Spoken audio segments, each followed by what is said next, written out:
you doing, everybody? Last night, as I was searching for content and whatnot to put up on this channel, I came across some footage of a police shooting. I almost immediately wanted to go live because I didn't think it could wait. It was one of those things where I legitimately was so furious and outraged. Not on my own behalf, but on behalf of the people of America. Because everything that people have told me about trusting the blue and defund the police and all that sort of stuff came into some very stark reality for me. I had never been more disgusted in my life with a member of the police force. Now, I'm unsure whether or not this has been picked up by any of the bigger channels. It may well be, it may not. But for the first time ever, I'm having to put up one of these.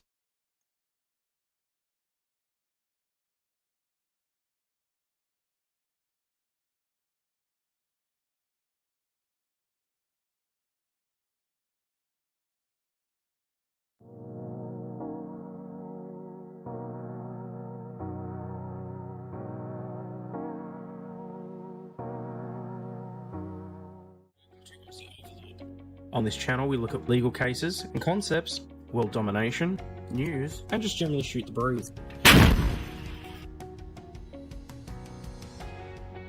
We don't give any legal advice, But we can answer questions and hopefully point you in the right direction. we do not shy away from the topics. So if necessary, put on your big kid pants, have a cup of concrete and pull up a chair. If you have any questions or comments, feel free to reach out to us on Facebook, Twitter or via email, And all complaints can be directed to our complaints department. Make sure you smash the like and subscribe buttons, and now let's get into it.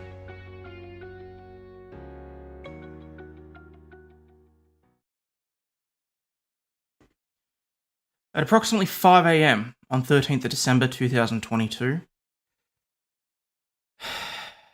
Jason Kloepfer and his partner were sound asleep in their beds. Approximately 6 minutes later, he's lying on the floor with 3 bullets in his chest, and his partner screaming, "He can't come out, you shot him." Now, I want to start with a news article, just so that everyone knows that the guy's okay. And then I'm going to get into the 6-minute video, because shock horror, the entire thing was caught by the civilians' CCTV footage. And we're going to stop periodically, A, so that I can stop myself from throwing up, but B, because let's face it, it's a YouTube video, so copyright claims and all that sort of crap. So, let's get into it, shall we? Oh, and Marty, yes, I can see that you've suggested that you might drop in. I'm not quite set up for guests right at the second. Maybe when we get through it, so we can actually discuss.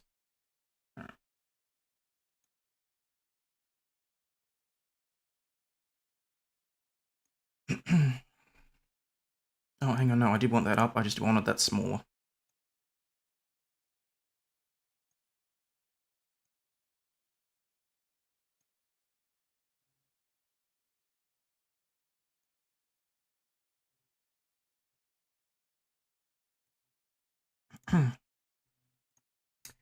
Officer-involved shooting.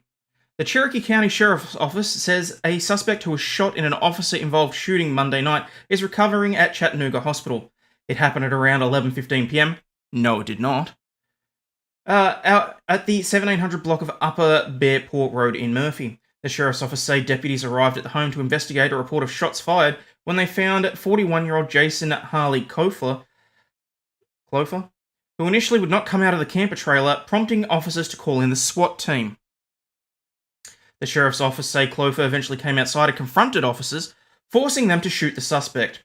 Kloepfer was taken into Erlanger, where he was in a stable condition. He was charged with communicating threats and resist, obstruction and delay. The Sheriff's Office says more charges are possible as they are still investigating. If anyone has more information, feel free to contact the Sheriff's Office. Yeah, right.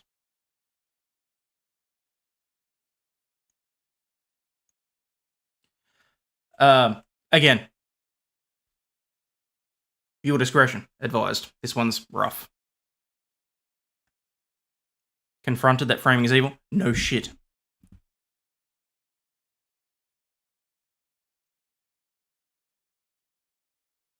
Hang on, why is my chat thing not coming up? Chat overlay. Of course, it was something to boomer today. Hang on, might be a second, guys.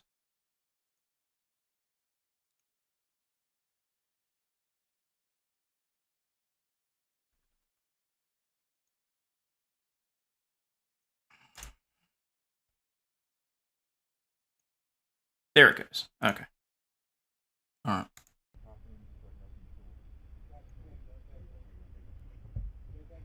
I can't do much about the audio. It's from a CCTV footage.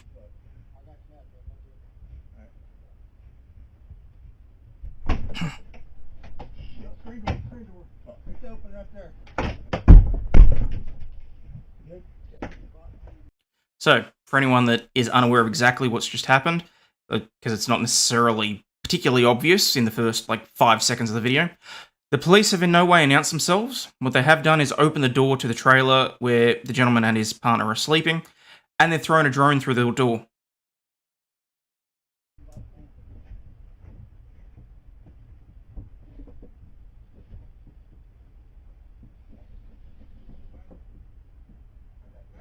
You can see it here. We're driving around.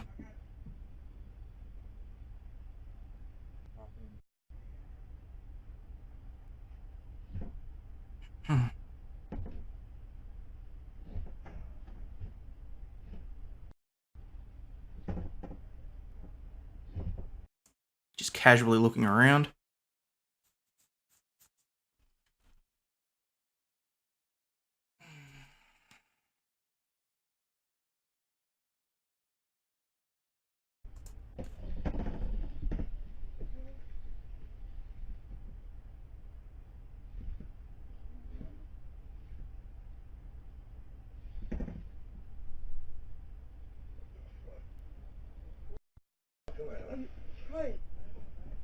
At this point, Kloepfer and his partner have woken up in the rear bedroom to the trailer. Not quite sure whether or not the other angles of the camera footage or whatnot are being released, but as you can see here on the thing, there's very clearly the setup showing the 4 cameras around the trailer.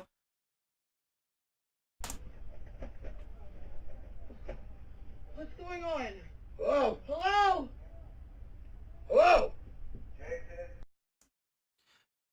Very clearly, they've just woken up from a dead sleep. I have no idea why there's a robot rummaging around in their trailer area. I don't know what the fuck you call it. I'm sorry. But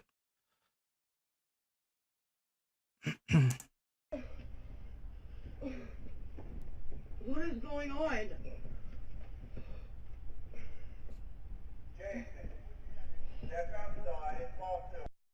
The fuck is that fucking thing? I don't know. What's that? Come outside, Jason. Step outside the door onto the deck and go. okay, so police are calling him by name, telling him to stand outside. He has picked up the drone. And for anyone that doesn't know at this point, he is unarmed. He is a disabled gentleman. I believe that he has some sort of injury to his leg or whatnot. Still don't see how these are not in violation of the 4th Amendment, not just because other than a phone call or whatever tipped them to this raid. Yeah, literally someone said that they heard shots. Police assumed that it came from this residence, that there was a potential hostage situation, obtained a warrant in between 11 PM and 5 AM, and then did this. What is going on? Lights go on. I love that he had enough time to stop and light a cigarette, though. That was funny. Now, from there, you can clearly see from that shot, he is just holding the drone that they have thrown into their place of residence. Okay. This is the part, people. If you're squeamish, look away now for probably the next 30 seconds. Because it's literally, he literally opens the door.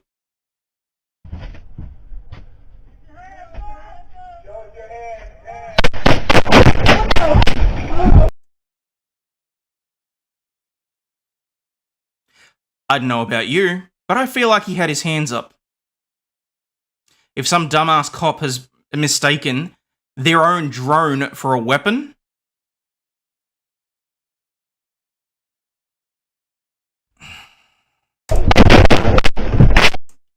Oh, and by the way, he's down. They keep firing. What did you? I'm shot! I'm shot! I'm shot! What the hell? I'm shot! He's shot! What the hell did you do? Oh, fuck! Oh, and now they're still saying, come out with your hands up. He can't! I'm shot! Oh, when she did this pit,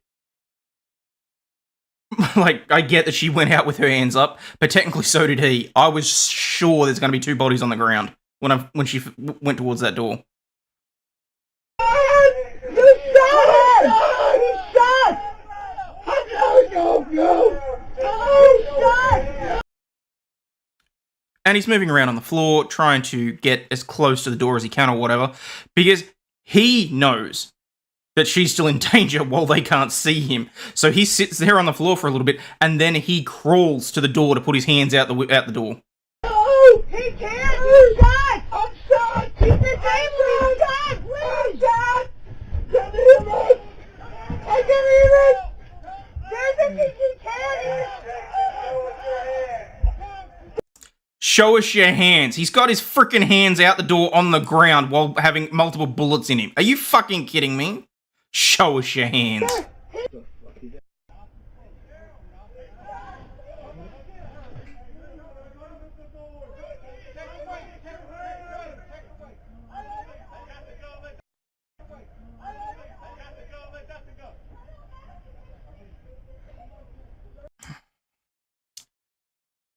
Suppose he didn't get shot in the head at that point.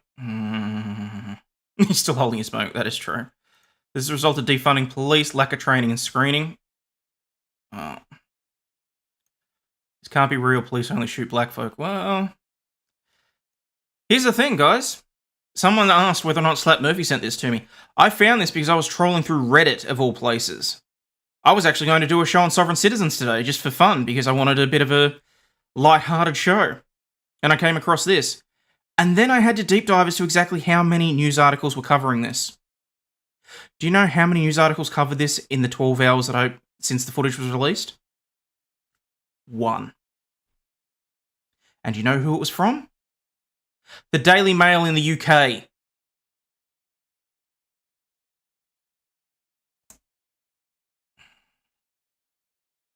So no, you can't tell me that they were going to be doing this entirely. Like, making this transparent. It's complete and utter bullshit. I don't have a gun! I don't have a gun! I didn't have a gun! I don't have a gun. I didn't have a gun. They knew that. They would have had the footage from their freaking drone that he had in his hand. That was all he was carrying. I didn't have a gun! Got it clear. I didn't have a gun! I didn't have one! So now the officers enter the premises. I did see that it was on Twitter, yes, Stingy, I did see that. But that was about the only place I could find that was actually covering it. Turkey police, am I here now? Yourself!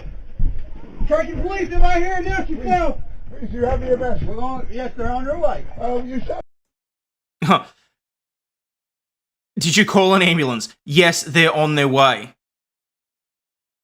Tell me, why is it not standard procedure when SWAT's involved for an ambulance to already be on standby?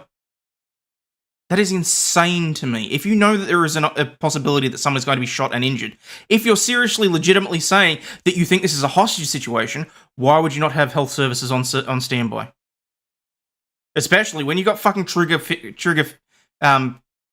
do they call it? Itchy trigger fingers on these cops.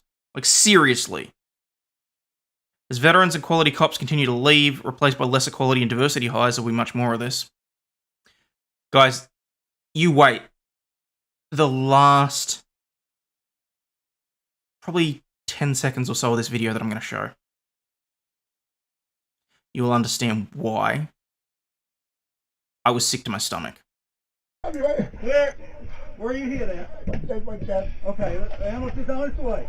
I have no gun. Hey, master, hold on. Hey. Oh yeah, now they're about to drag him out by his arms. A man that's been shot is about to get dragged out by his arms by a single police officer. Start working on him. God damn it. Hey, start working on him now. Start working on him now. Oh no, Stingy. That's the last that we see of him on this. That's the last that we see of him on video. We do still hear a few things, but it's when the cops come back to do a second sweep of what is literally, I don't know, how big would you call that trailer? And then they realise that there's cameras.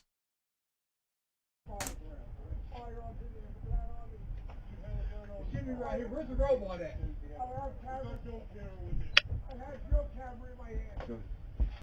I had your camera in my hand. Where's the robot at? It's on the ground. Where's the robot? Right here, behind us. Wouldn't be surprised if they had a gun to throw down. Look, in all honesty, the way that this went down, I was half expecting it until they realised there was cameras. And I think that might be part of the reason why they reacted the way that they did.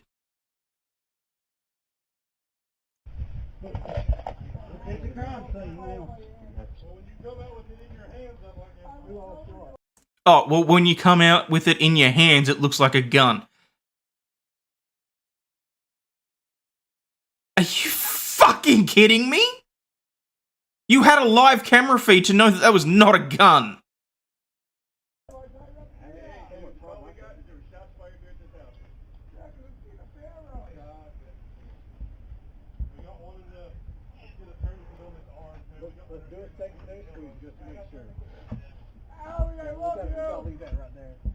Leave it. Hey, did you shoot? Yeah. Stand by right here, okay? Hey, I go back towards the drill camera, man. One cop's asking the other cop, did you shoot? And he's going, yeah. Okay, you just stand over there. Probably the only smart thing that happens in this entire video.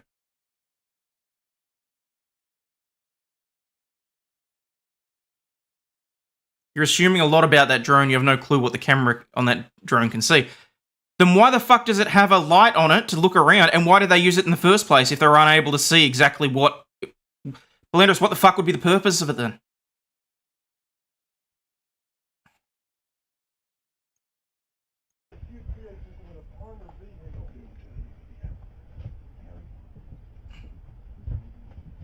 Let's do a secondary sweep. Here comes a secondary sweep. Fuck. Hey, bro, fuck. Hey, cameras. Fuck. There's cameras. There's cameras.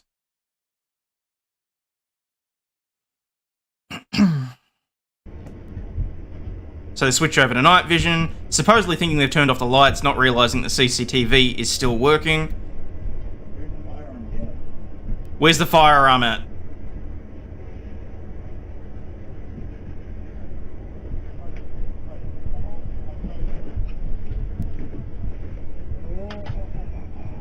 And then they very quickly remove themselves from the video.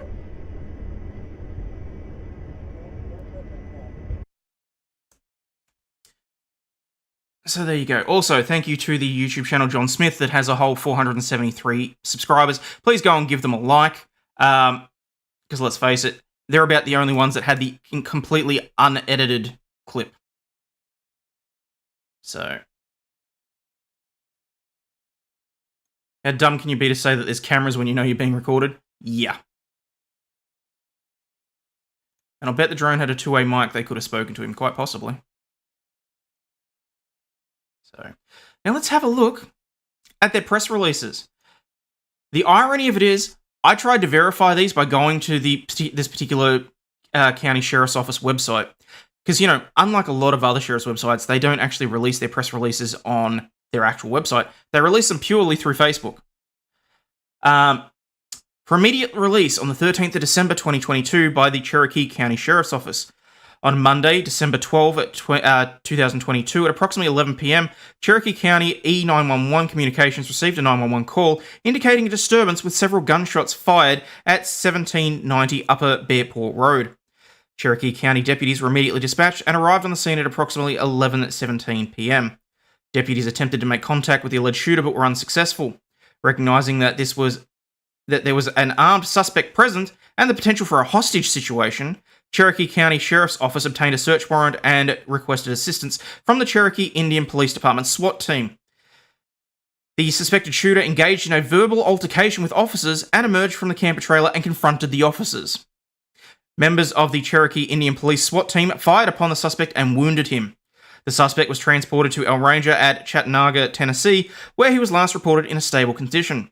North Carolina State Bureau of Investigations was called to investigate the matter after consultation with the District Attorney's Office. Jason Harley Kloepfer, 41, of 1790 Upper Bear Paw Road, Murphy, North Carolina, has been charged with communicating threats to and resist, obstruct, and delay. This matter remains under investigation and more charges may follow. Cherokee County Sheriff Dustin Smith wishes to thank the Cherokee Indian Police Department, Cherokee County EMS, and Cherokee County E911 Communications for their assistance with this incident.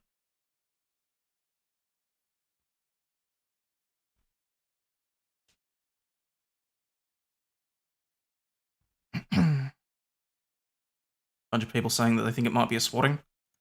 Thinking swatting. Suspected of having a weapon. How? Because apparently there were gunshots that were reported.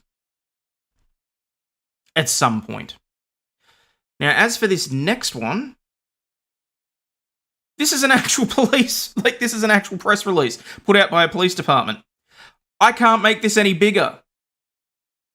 I've got it open because I want to come back to the comments, preferably without doxing anyone, which I just realized I can't do, but I don't know any of those people, so I don't really care. Yes, Benjamin, he was disabled. So what I've done is I copied and pasted that into this so that I can read it actually on the screen.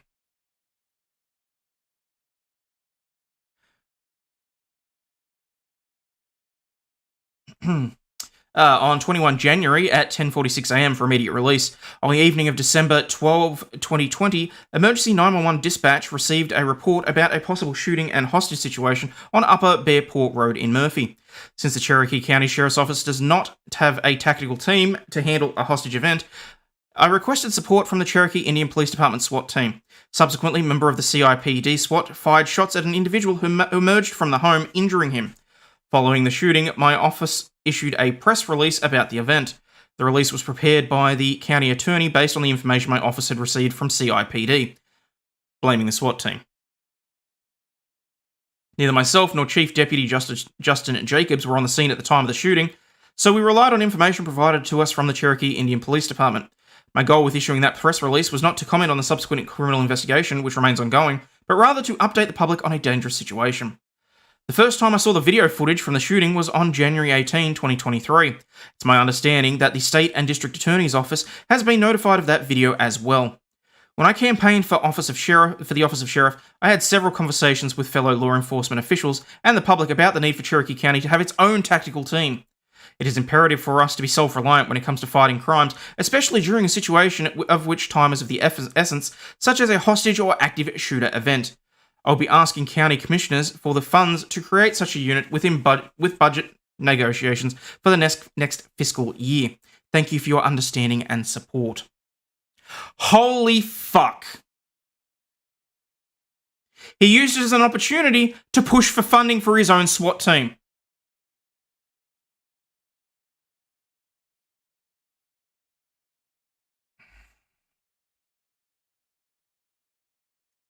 So they still don't ask more questions when asked to go out and SWAT? Apparently not. Not the first time police injured someone who was disabled. Just look at autism, IDD, Down syndrome, mental health, and police, and see how many have been injured or died. Did this happen on tribal land? I don't believe so.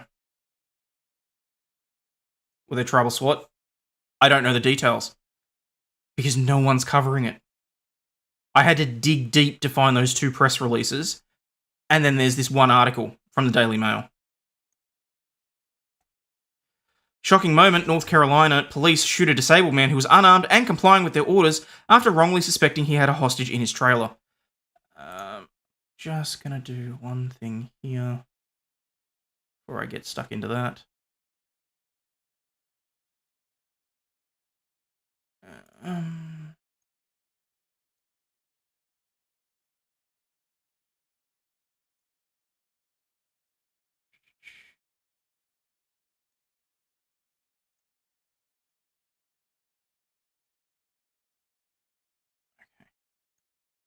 That's fine. What I'm going to do is, Marty, if you're still around, I'm going to send you the StreamYard link, and then whenever you pop in, we can have a discussion.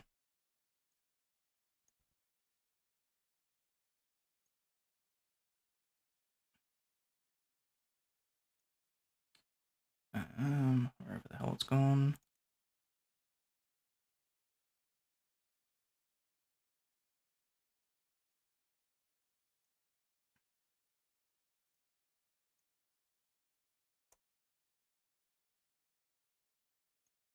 Actually, I'll send it to Val too, just in case, because he may want to weigh in on the fact that somebody got shot. Okay. If you can hear him. Well, look, fingers crossed the audio should work this time around, because I use, when I switch over to the StreamYard, it's not actually on a, it's on something completely different, so it should be fine.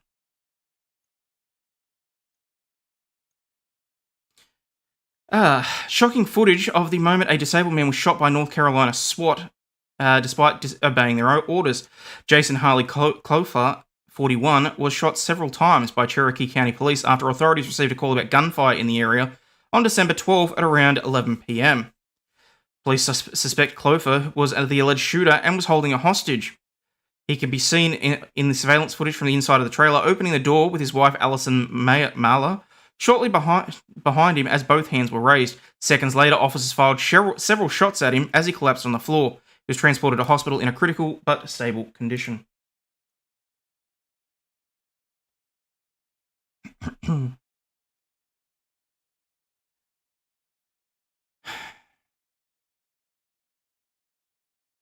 Police said he had engaged in a verbal altercation with police prior to opening the door and insisted he confronted them upon being shot. I'm sorry. They were in a dead sleep, and I think his exact words were, "What the hell is going on?" before he opened that door. How the fuck is that any sort of altercation with police? And how is that confronting them? Mahler is seen in the video pulling him out of the way of the gunfire pathway as he began to repeatedly scream, "I've been shot."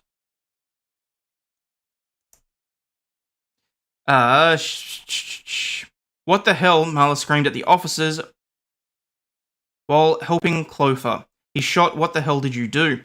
Police continued to shout from the outside of the trailer, ordering for the two to come outside. Mahler obeyed while holding her hands up as Kloepfer pulled himself towards the door. She slightly hesitated to leave her husband unattended before leaving his side. "He can't, he's shot," she screamed at the officers while exiting. As officers approached the trailer, Kloepfer can be heard faintly shouting, "I don't have a gun, I didn't have a gun." Kloepfer was then dragged out by the arm for treatment. He was charged with communicating threats and resist obstruction and delay. The Cherokee County Sheriff's Office wasn't immediately available for comment. I'm stunned. Oh, yeah, sorry, I should have said trigger warning for the injuries.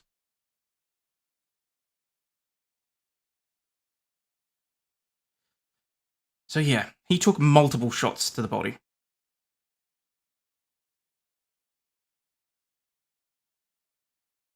Last week, he shared his healing journey on social media along with the footage of the incident.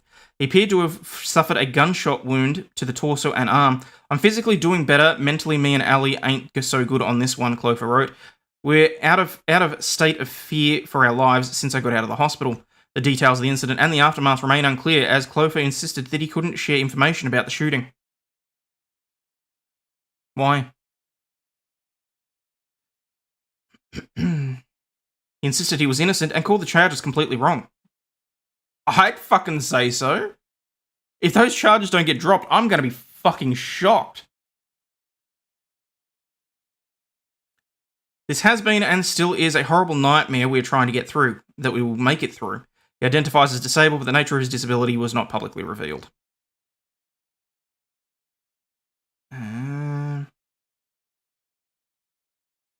American police are a danger and a menace to the public. You're damned if you do not comply with their frantic behaviour, damned if you do. Police service needs a damn good overhaul along with the British force. They've got too big for their boots and think that they are above the law. Sadly, the superiors allow behaviour to continue. Can't say there's a damn word that I disagree with that. But what I'm disgusted about is the fact that it's the Daily Mail that has to report on this. In what universe is this even remotely appropriate? Who signs that search warrant again? Something tells me if it wasn't for the power of the cameras and the social media these days, no one would have known that this man was shot for no reason. I'm sure this has never happened before, winky face. Oh, I'm very sure that it's never happened again and that it never will happen again.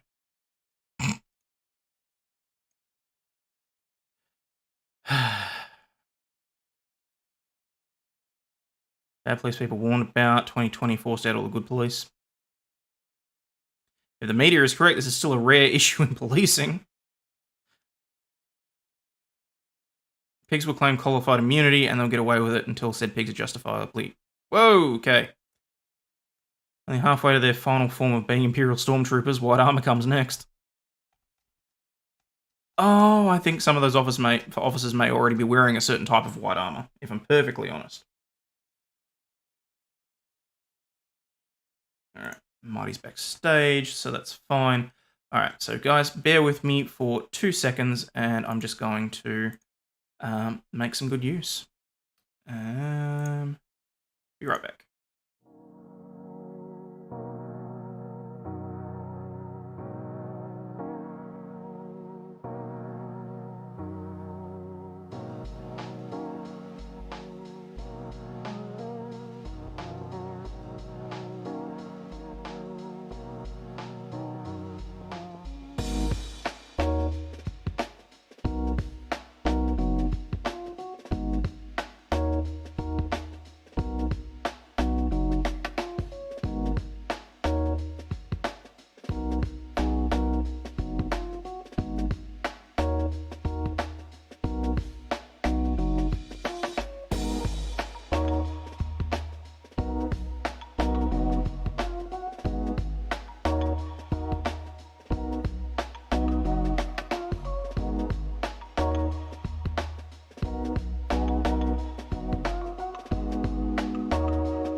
Okay.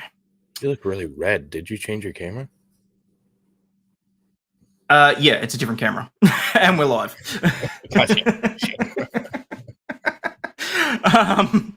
So yeah, thoughts? Sorry, go ahead. Yeah, no. It's like when I first saw this, the fact that I had to find out about this on Reddit as opposed to it being plastered all across various news sources stunned me. So, yeah.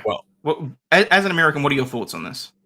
So, as an American, this happens too frequently, for one. This is not an isolated incident. And what you were saying about the cameras, absolutely. If there weren't cameras there, and if that wasn't there, they would have, the old adage, just sprinkle some crack on them and move on.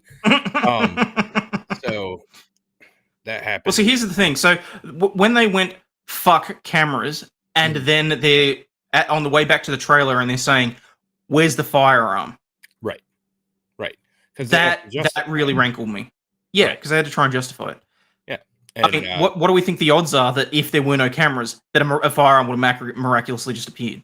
Well, that's what I'm saying. One would have magically showed up, out of the evidence locker. So, and unregistered with the serial number. Like cops can and often are dirty. It's part of the reason I got out of the profession is because it's just not. It's not the noble pursuit that it once was. And I saw the deterioration over my, 15-year career. So yeah, it's and it's one of those things where that's a corrupt department, and the best thing that could ever happen is an investigation, a federal investigation, because there's more than just that going on there. That's a corrupt department. Like right. You can tell by the way that they were behaving and acting. That's uncalled for. I mean, that's never okay. And the lack of training argument, where I agree that the further we get away from having good cops that retire, like myself, we're going to have more incidents of this. but that was the we're above the law and we don't give a damn, and we're just we're gonna open fire on this. I'm gonna say from their perspective, this trailer trash disabled guy, and that's what it came down to. We're just gonna light him up. Nobody's ever gonna know the difference, and we're good with that. And that's my opinion on it. So.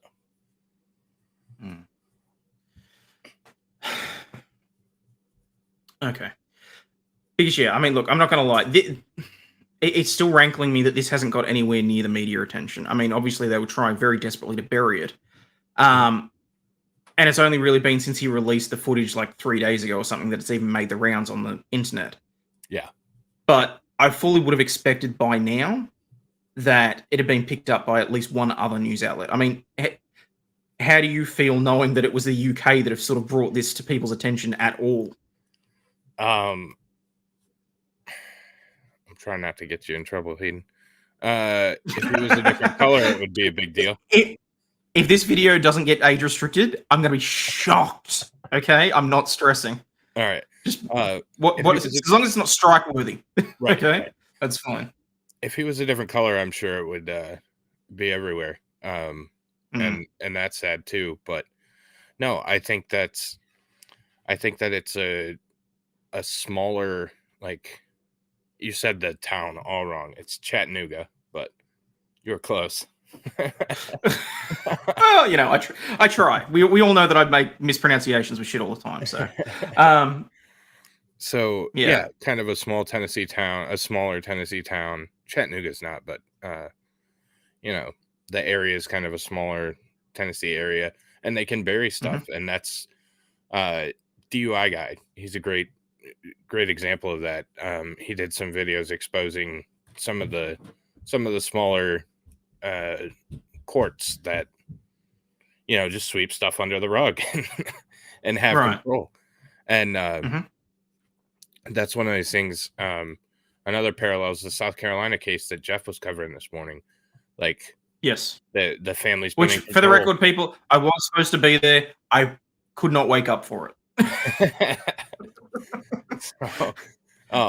So that one, this family's been in control for 100 years. Like, there's so much ingrained in these smaller towns where they have complete control over everything, and it's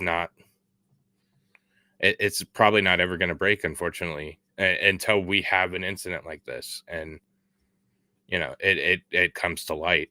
And there needs to be a federal investigation. Like I said, there's more corruption in that police department in that town. I would guarantee it, allegedly.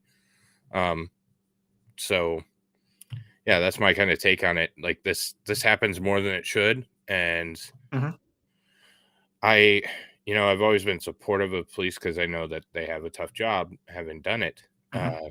But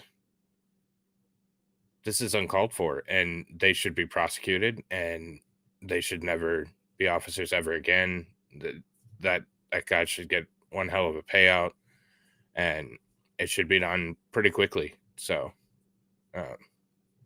but I fear that it's not, because it's not getting attention. It's starting to pick up a little bit now, but I mean, look, frankly, guys, I wanted to. I'm not gonna lie. I was a little bit selfish. I wanted to wait the 8 hours to make it onto my show. I did mention it to Jeff last night, but by all means, people, spread the fuck out of this story now. I don't care if they mention me or not. This shit needs to get out there. Okay, Go and harass the other members of LawTube. Make sure that this video gets out there, because this is disgusting. Okay, there's no place for this at all. No, absolutely not. It makes you terrified, and it makes you terrified just to be a citizen. If somebody came to my house and flew a fucking drone in my bedroom in the middle of the night, I would have a gun in my hand.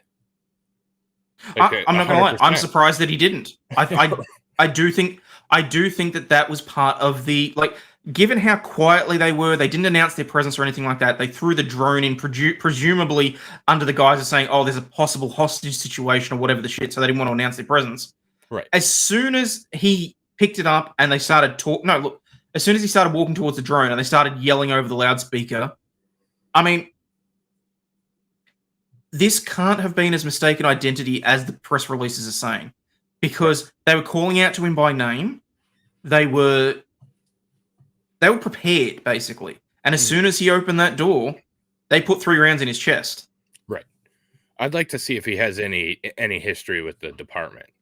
And I have no idea how you'd even do that, but he probably, I don't want to disparage the guy, but maybe he had a drinking problem or something, and they got called there for domestics all the time, and they just said, "Hell with it, we're going to light him up this time," and it was a coordinated effort by some terrible cops. So the one thing that I'll say that goes against that is that they called in an out of area police department to cover this. I mean, the local guys, and there's someone said it, and I think I've skipped over it, but there is no way that this should have been an actual SWAT requirement. The local cops could have dealt with that. And Impishi is saying the fact that he actually lived after being shot by SWAT shows how inexperienced they are. SWAT has one job: to eliminate a threat.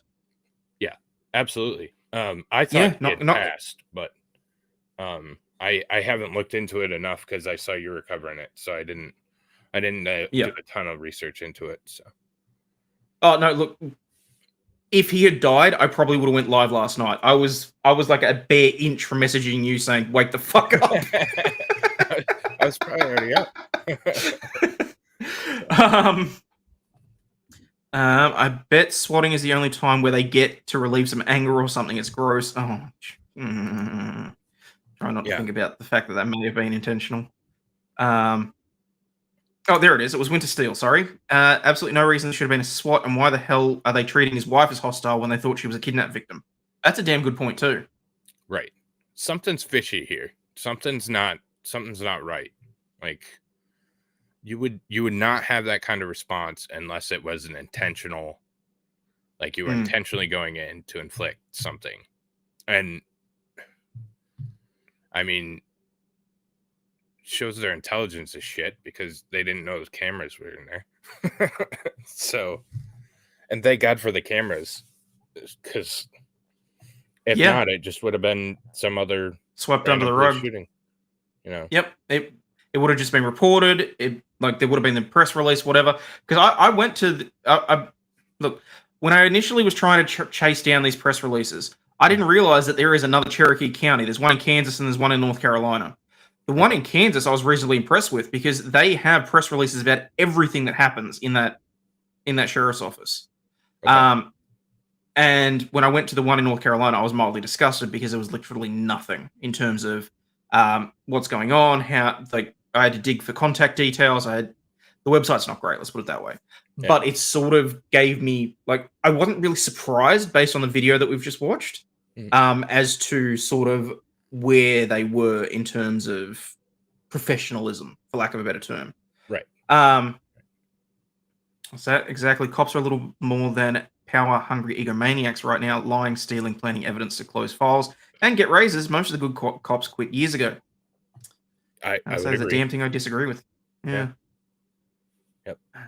So, no, it might be something that's worth FOIA requesting here in the States, and maybe I'll look into that and send off some letters, but because there's something else. It'd be a damn good thing for to look in. Yeah, I mean, I think I saw someone mention that that the hostage situation might have happened on a lower road. I don't know if that was a joke or not. But I mean, the trouble is the details are so sketchy on this because they're not releasing anything. Right.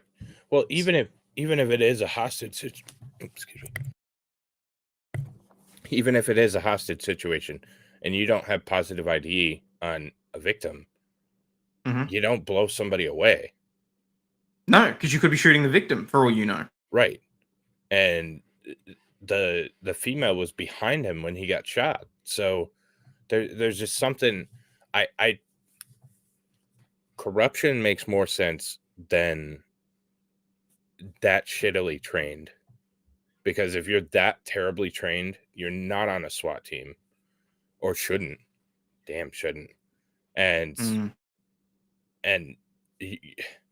your normal beat cop wouldn't shoot with an alleged hostage behind the target, even if you could, No. So Mhm. it looks like there's more to this one, and it would be interesting to see what their history was, and what kind of ties are there. So Yeah. I mean, look, Paula Williams has specifically said, what were the occupants of the trailer protecting with those cameras? I'm just wondering, not doubting what I just saw. Look, what, just because they're in a trailer, they're not allowed to have CCTV footage? But look, let's face it. We're not going to deny that there's a possibility that there may have been something fishy going on there. right. It still doesn't justify what the hell happened. And it also does not justify the fact that the cops knew that they were doing wrong. The very fact that they uttered the phrase, fuck, there's cameras, Mhm.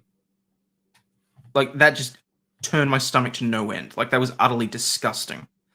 Right. And like I said in the opening, this really brought into stark contrast the whole everyone pushing for defund the police and all that sort of thing, because what I've realized is that as much as I have issues with police members here in Victoria and Australia, it's like a whole different thing for you guys. And this is what we were talking about last night, is that culturally there are such significant differences that it's unfathomable. And I think what I think would be necessary would probably be for someone, I don't know, maybe Sean and I could do like a 5-month like exchange program or something, so we can spend a few months in each other's shoes. But it's because irrespective, the police are as bad as many issues as I have with how police handle certain things here in Australia, Mhm. they are nowhere near that. I Right. mean, if that happened here in Australia, admittedly the guy wouldn't be executed or anything, but right now he'd be getting fucking dragged over the coals. Name would be across the media, all that sort of shit, because this sort of shit just does not happen. But as you've just said, for you guys, if there weren't cameras here, this would have been swept under the rug, which, to be fair, may well have happened in our case too, but I can't really say. Right. But the fact that the footage is out and that it hasn't been picked up by the media, that is insane to me. Right. Well, it doesn't fit the narrative. The media is only respective of their narrative. They don't give a damn about reporting on things that affect everyday people. They just want something that's going to fit their narrative. And this is one of those things where, yeah, okay, so he has cameras. Let's look at the area. Was he selling drugs? Was he cooking meth? Something like that.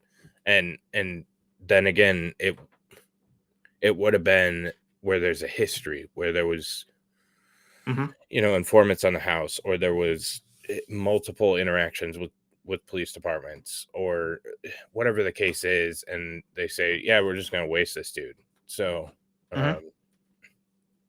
but yeah, and it's not safe for the cops anymore either. The last remaining good ones, for that last message you brought up, the last remaining good ones, I mean, they're afraid for their life too, because people don't trust them anymore. And that just makes it more dangerous, because people don't trust you, you don't trust them, and it gets out of hand quick. So by the way, Jason, all I can say to this is, Jesus Christ, dude. Already emailed this to my PD and asked if they were proud of their brothers and sisters in blue and if they'll be ready for the Civil War. That's probably not a good idea. Given what we've just watched, I all I'm saying, Jason, is be careful. Yeah. I hope you didn't sign it or put any identifying information. I hope that was from Proton Mail on it to a different server. Oh, yeah, that's probably not a good idea. Don't antagonize the police. They really do have a tough enough job as it is, and some of them are still good guys. A lot of them are shit, and that's starting to become more apparent and more inducive of these types of events. But there's some of them that are still good guys and still putting their life on the line for you. So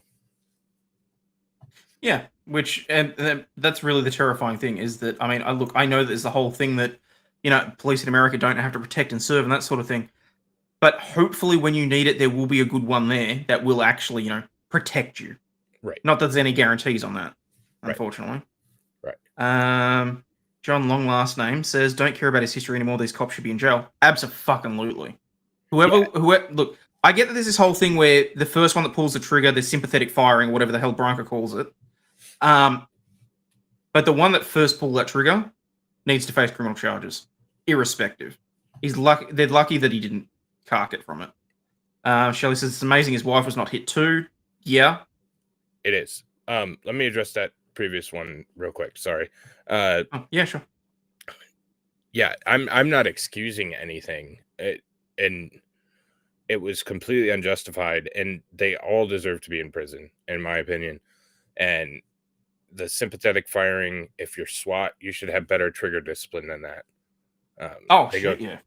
They go through the same program that I went through and FLECT at Glencoe Federal Law Enforcement Training Center. You don't have sympathetic firing if you're a unit like that. No. So the history is more to see if it was corruption or if they're just really shitty cops. But there's no excuse for that. They should all be behind bars. So just wanted to clarify that. Sorry. No, that's fine. Okay, what else we got? Sorry guys, I know I'm obviously moving slower through chat than usual, but this is a serious topic, so I'm just trying to cover over some various things. And when you've got an ex-cop on the panel with you as well, not a bad idea to stop and ask questions on the odd occasion. Did see a tweet referring to them as a hit squad, so wondering if there's more. I did actually see there were various comments on Reddit threads and that sort of thing as well, wondering whether or not this was a premeditated hit. I don't know if there's enough there to justify that specific statement. Wouldn't fucking surprise me. But, I mean, is that so? So, I mean, look, I know that there's calls for swatting to be treated as attempted murder, basically, because if someone does the wrong thing during a SWAT, then let's face it, it can be deadly. Right. So I suppose it really is scary to think that the police force can be weaponized by that. Weaponized like that. I mean, we're already sitting here thinking that the police is way too militarized, and now all of a sudden it's a possibility that they may be breaking down your door because someone lied. That's a fucking terrifying thought. Right. Is a hit squad, so wondering if they're more. Yeah, I mean, so that's kind of back to my thoughts of if they were a meth ring and they got tired of dicking around with them, they could just take them out. If it's a small enough town and they have that kind of control, like nobody would even question it. So yeah, and I mean, look, the other thing that Pixel's saying here is that they're not saying something wasn't the report that they thought there were shots fired in the area or confirmed. If it's not confirmed, it's illogical to send SWAT from another town. Right. Yeah, and I really want to see copies of the documents that refer to this. I mean, call me cynical, but there's a good chance that they may be doctored by now. But yeah, it's my understanding that they thought that. I mean, I think there were reports of shots being fired in the area, but I mean, how confirmed can it be if it's someone calling into 911 saying, "Oh, I think I've heard shots"? I mean, if they can't confirm that, but they're trying to pinpoint it down to a particular area, I don't know. Maybe, just maybe, these two managed to sleep through someone letting off a couple of rounds on their property. We don't know. Maybe someone was being a dickhead and running around and just letting off a few. It still doesn't justify the way that this went down. If they're in rural North Carolina, and I mean, that's not uncommon to have some, like, I'm in rural Michigan. It's not uncommon to hear gunshots, and it's the sportsman's club, or it's somebody on their backyard range, or it's, I mean, or hunters. Yeah, I mean, or me just fucking around in the woods, like, it's not uncommon. Like, that's Yeah, and same thing in Sleazy there. I'm 20 minutes outside of a major city. I get worried when I don't hear gunshots. Detroit, it is common to hear gunshots. Oh, it's Detroit too, so let's be fair. Yeah, I mean, yeah, it could have been a backfire, kids with firecrackers. I mean, that's such a weak to go in guns a-blazing when somebody opens the door on quote shots fired is such weak sauce. Like yeah. Barbara said some cops will come in and cut your camera power lines during an arrest. Just watched a video in Amarillo, I believe. SWAT cut all of his cameras. Yeah. Oklahoma has a Cherokee County too, as well as Murphy, Oklahoma. I thought that was Oklahoma at first. Yeah, no, sorry about that, Linda. It was really like I legitimately I was looking up this particular county, like the sheriff's website, and I wound up in like 2 different counties. I had to double check to make sure I was right, because I didn't want to be disparaging a completely different sheriff's department. I mean, they may have shot someone, I don't know, but I didn't want to be. I didn't want to be.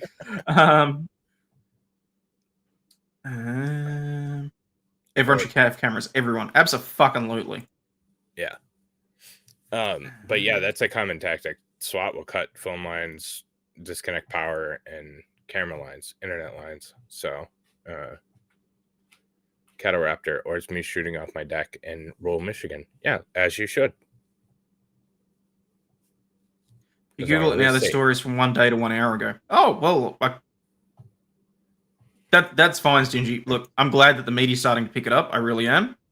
But at the time when this came across my desk, despite the fact that it had been known for about 3 days, there was 1 news article. And I'd say it's probably because the Daily Mail got a hold of it and have run with it that all of a sudden it's actually starting to make some headway in the media. Yeah.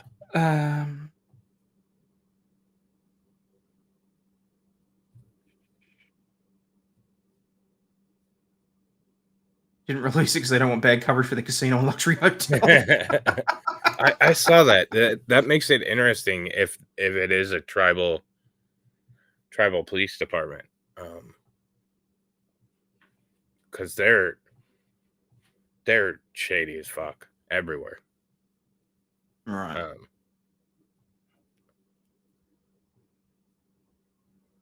Oh, you're from South Central, Livernois? Okay. Sorry to hear about your dog, Flux.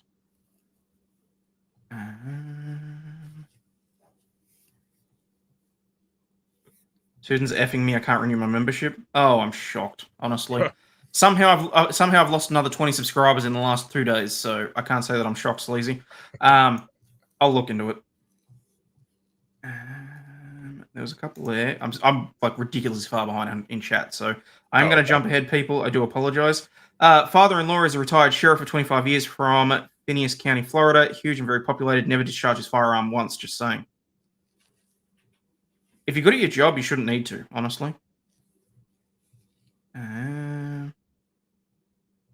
Cops are bad shots and don't get enough range time. True. Very true. No reason for this team to be there in the first place. Zero confirmation of weapon or kidnapping. And where is the 911 call that prompted this? That's a damn good question as well.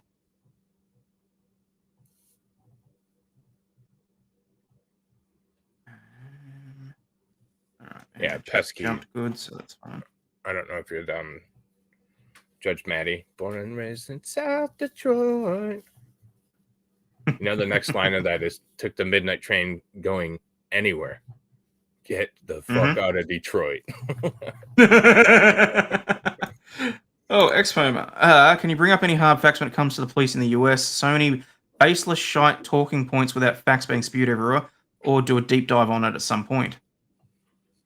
I will. He will. If you don't want to. I mean, not going to steal your thunder, but...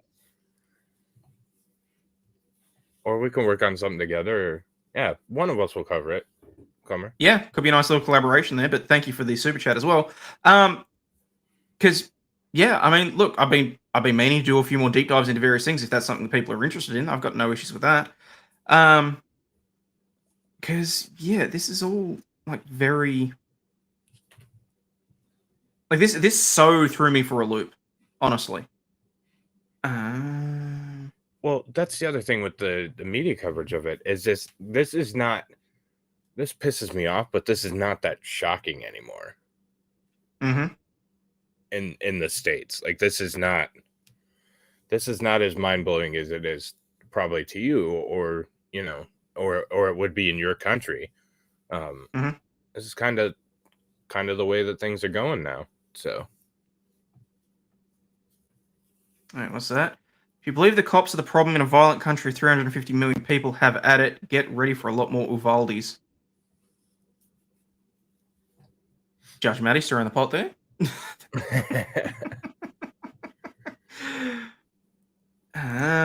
Isabel, the idea of a SWAT team is to be deadly, but like they need to make sure they're not fucking up because they are dangerous and armed. You'd think they'd know. What, you would think that they would be afraid of hurting innocent people? Probably not.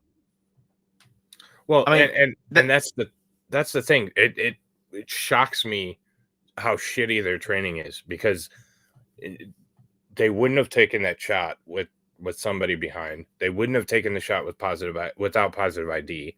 They Mhm. would have killed the man. They wouldn't have, like, they would have ended his ass. They wouldn't have just put some nines in his chest. Like, they would have ended Mhm. his ass.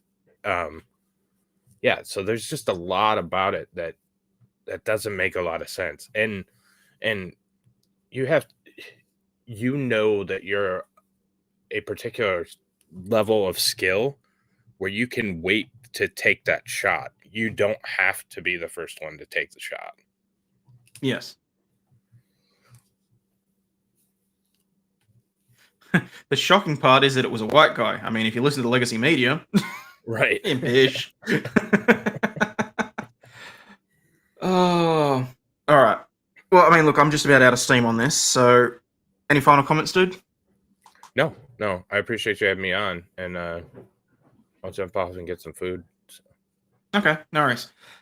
Okay, well, I'm going to move on to some regular news, and we'll get back to it. Thanks very much for joining me. Take care, chat. Thanks, buddy. Cheers. Alrighty. So there we have that. So now I can jump out of StreamYard, which will save some bandwidth, which would be nice. Oh, holy hell. Given that there is 101 of you showing on YouTube, and I do apologize for ignoring Rumble a little bit, this was a hell of a topic, let's face it. And I'm just going to quickly run through. Shade Chaser, thank you very much. To the 16 watching, and to the 15 that have hit the like button. Dispatch transcript would be interesting to read. Yep, I can understand that. Check your Gmail for something chat must have. Huh, okay. I shall have a look.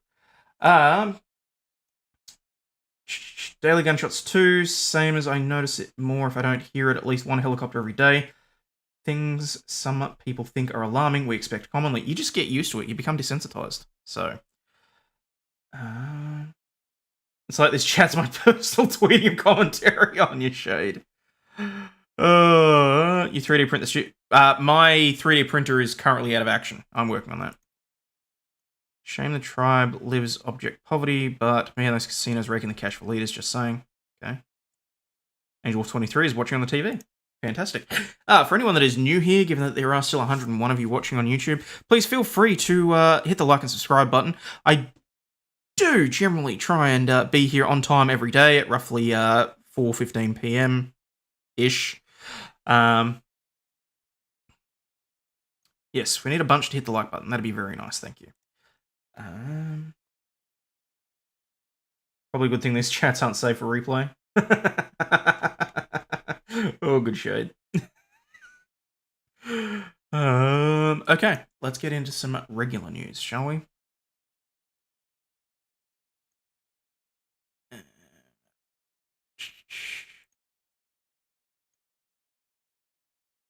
Okay, I don't think I know. I don't believe that I need that anymore.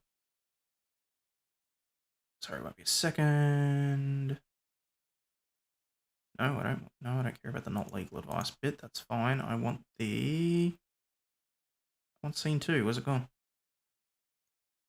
Nope. Image 2, group 2. Scene 2. There it is. Alright. Okay. Young girl wins $48.3 million settlement after having all of her limbs amputated following a missed meningitis and sepsis diagnosis. A British girl has won a £39 million or $48.3 million settlement after doctors amputated all of her limbs following a wrongful discharge from a hospital. Lawyers for the unnamed girl said her parents took her to Frimley Park Hospital in Surrey, southeast England, with a high fever, drowsiness, and vomiting, Metro reported. These symptoms are red flags for meningitis and sepsis, according to the BBC News, but doctors sent her home with paracetamol or acetaminophen. That's a new one to me. Acetaminophen. Hey, you said normal news.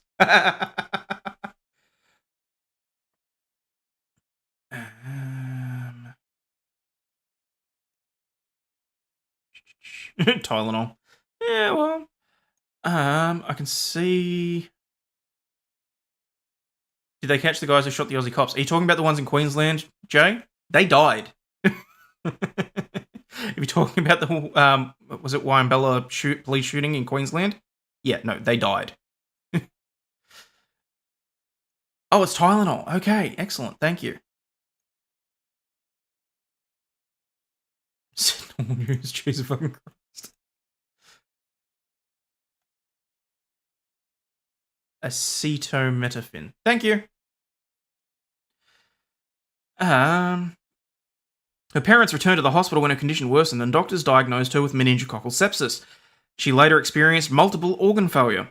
The severity of her sepsis later led to her needing the quadruple limb amputations. Elizabeth Ann Gumble, King's Counsel, who was representing the family, said the BBC reported. The girl had an above-knee amputation on both legs, above-elbow amputations on her arms. Her family argued that if doctors had immediately treated her with antibiotics, she would not have been so ill and might have kept her limbs. Well, depending on the bacterial infection, yeah, that could well have changed her life. Like, having to have your limbs removed is a little bit of, emotional damage. So, you know. Her family argued that, yep, got that. The hospital trust admitted liability in the High Court at London on Friday, the Metro has reported. Gumble described the girl as extraordinarily brave and said she is managing in school to do well academically. According to the BBC's Deborah Nadel, the family's lawyer described her injuries and subsequent disabilities as completely avoidable with proper care. The NHS Trust accepted liability for the condition with Bradley Martin, King's Counsel, who represented the Trust, saying there is no amount of money that can truly compensate her for her injuries. I'll give her the hospital then. The girl will receive part of the settlement in a lump sum and will receive the remainder annually for the rest of her life. A spokesperson for the NHS told the BBC, "We are very sorry for the claimant's injuries and we understand no amount of money can fully compensate them. However, we're pleased that the settlement has been approved and we hope that the agreed damages will ensure that they can live as independently as possible in the future." No, there is no way that it is anywhere near enough money, as Luke C says. Bring on the, robotic arms and shit. This girl really needs them. London explains how she won. If it was in the US, the patient would have lost. Well, that's just terrifying, honestly. Not sure how 39 mil is enough for what they did to her. No, I'd agree with that. People knew how many major medical errors occurred daily. We avert our gaze. Didn't a guitar player recently die of meningitis too? Haven't heard cases of that in a while, unless it's just me not looking at the news enough. It could also be that you're averting your gaze, frankly. I mean, it's not always... What's that? Oh yeah, sepsis is something doctors are idiots about. I know several nurses that complain about ignorance of co-workers and doctors.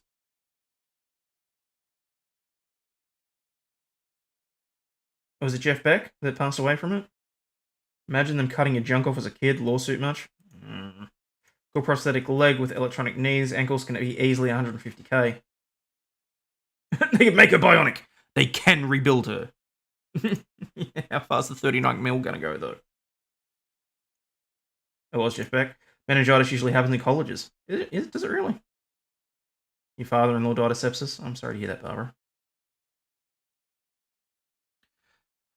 Okay, moving on.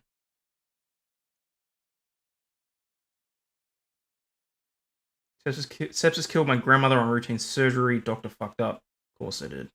Fucking hell. Meningitis is generally something that happens with some frequency. People get it as a kid or when they hit early adolescence. Okay. Better, stronger, faster. The issue is the bacteria causing it is present in all of us, but most of us never get sick from it until in some cases we do. Right. Sad, many hospitals rush to discharge patients, fail to properly diagnose. They should be continued to be held accountable. Happy she won her case. Hospitals rush to discharge because insurance coverage ends, and to keep the patient longer than approved means the hospital pays out of pocket. It's difficult at times to get insurance companies to approve further care, even when it's needed and justified by the doctor. Yes, insurance companies are assholes. Insurance is asshole.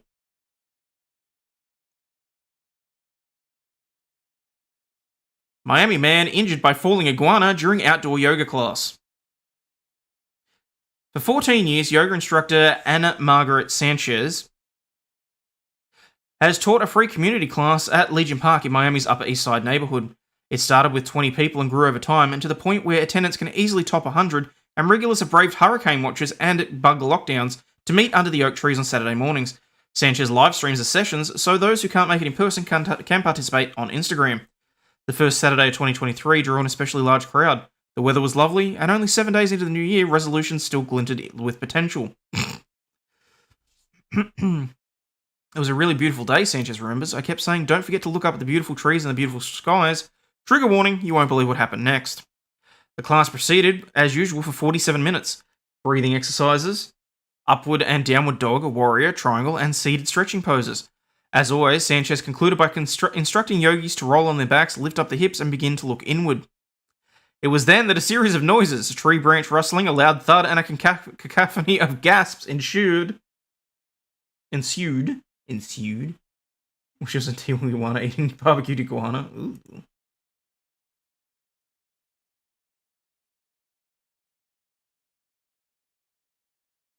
Did she change her name to Consuelo? Thank you for your super chat. Guys, I think we're going to close the class. Sanchez said it could be heard saying on the Instagram live video recording, I'm going to take care of someone who's just got an iguana dropped on his face. Is that what they're calling it now? That someone would be Michael, who agreed to speak to the New Times on a quite understandable condition that we not publish his name. As Michael tells it, one moment he's relaxing on his back with his shade hat covering his face, preparing for the final resting pose, sometimes known as the corpse pose, and the next he's in excruciating pain, bleeding, and unable to open his eyes. Downward Dog was created by a male yogi for naive girls.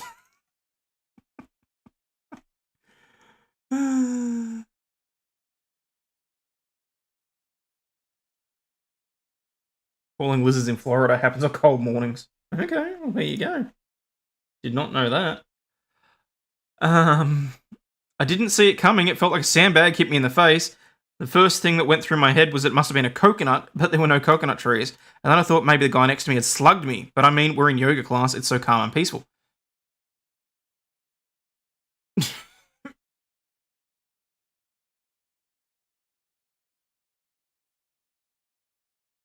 Corpse poses is fitting for this. Next, he's in excruciating pain. That's yoga in general.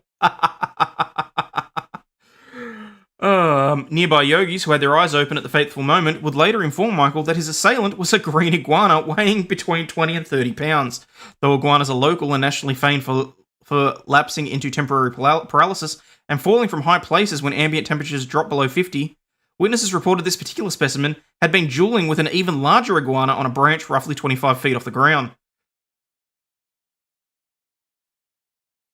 There's a giant iguana that is king of the frickin' park. I've seen it chase squirrels, Sanchez elaborates, though the eyebrow-raising weight estimates may bear a proportional relationship to the unsettling nature of the creature's arrival. These two iguanas were having a moment in the tree, and I guess the smaller one was like, what the hell, I'm getting out of here, and jumped, or was pushed. I don't know what the heck happened. I guess it might have lost its footing, and then it fell on the man's face. Though Michael was in a lot of pain, his eye had swollen shut, and he was bleeding from his nose and lip, paramedics from the City of Miami Fire Department happened to be at the Legion Park Saturday Farmers Market. They can be seen just beyond minute 48 on the live stream as they arrive on the scene holding a bouquet of flowers. Respects for the guy's eye. That's why animals don't trust humans. The iguana was practicing the trust method and the jerk didn't catch him. Actually, pretty lucky he survived. Effectively, a large rock fell on his head from 25 feet. His noggin could have been caved in.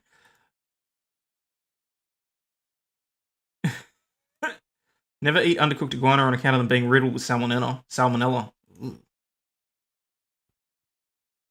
The paramedics took Michael's vitals and checked his pupils. Assured that he'd be fine, he declined emergency transport to the hospital. A fellow yogi offered him an anti-inflammatory tea as he and Sanchez waited for Michael's wife to drive him home. According to the Florida Fish and Wildlife Conservation Commission, green iguanas are native to Brazil and Mexico. They were first reported in Florida in the 1960s in Ihave, Coral Gables, and Key Biscayne. Don't care. Apparently, having arrived via an exotic pet trade, South Florida's extensive man-made canal system has provided the reptiles with what the FWC calls an ideal dispersal corridor. The reptiles can grow to more than 5 feet in length and weigh up to 17 pounds, can be troublesome neighbours burrowing underground tunnels that collapse seawalls and sidewalks, and occasionally pop up in your toilet. Is this a Florida man or a Florida lizard story? That's a damn good question, Sovereign Bozeman. It's a bit of both, really. I mean, I think it's more Florida lizard because the guy was really just there doing his yoga. I mean, I'm not going to say anything disparaging about the guy doing yoga. He might have been there purely for the downward-facing dog. And yeah.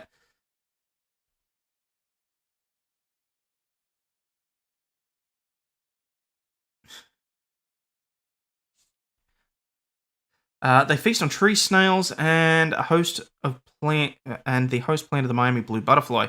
Their watery scat is a nuisance. Ooh.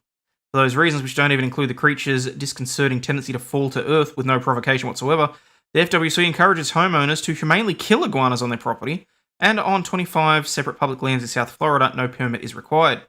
For the record, at least one South Floridian is taken to eating them. In September 22, City of Miami Beach quadrupled its iguana removal budget to $200,000 in response to resident complaints. At the time, council member Christian Rosen Gonzalez suggested a bounty. I don't know, dead or alive, but if we're going to pay per iguana, we're going to get more iguanas, she said. Cayman Islands instituted a bounty in late 2018. 3 years later, the green iguana population on Grand Cayman reportedly dropped from 1.32 million to 25,000 before bouncing back to an increasingly alert iguana population. How long is this article? Okay, it's almost done. As for what befell Michael, Zoo Miami spokesperson and wildlife conservationist Ron McGill tells New Times that it's not uncommon for a male iguana to fight, especially when females are around. That said, McGill adds, it is less common when they are in trees. It's certainly not something the public needs to be worried about. You're more likely to get bitten by a stray dog. In the days since his injury, Michael has been urged to play the lottery and assured that an iguana landing on him was like bird poop, a sign of good luck. It's scary if you believe that kind of thing. Out of 150 people in the class, I just want to know why me. But I'll put it this way: I don't think having an iguana fall on your face is good luck. I don't believe in guns, but iguanas should be shot on sight. He points out that more than a week after the encounter, he still has a black eye, and it hurts to laugh. I kind of feel like maybe this guy's humour hurt to laugh anyway. Hashtag iguana lives matter.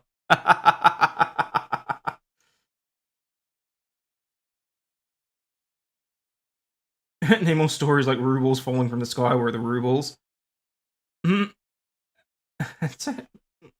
Look, it doesn't actually happen all that often, okay?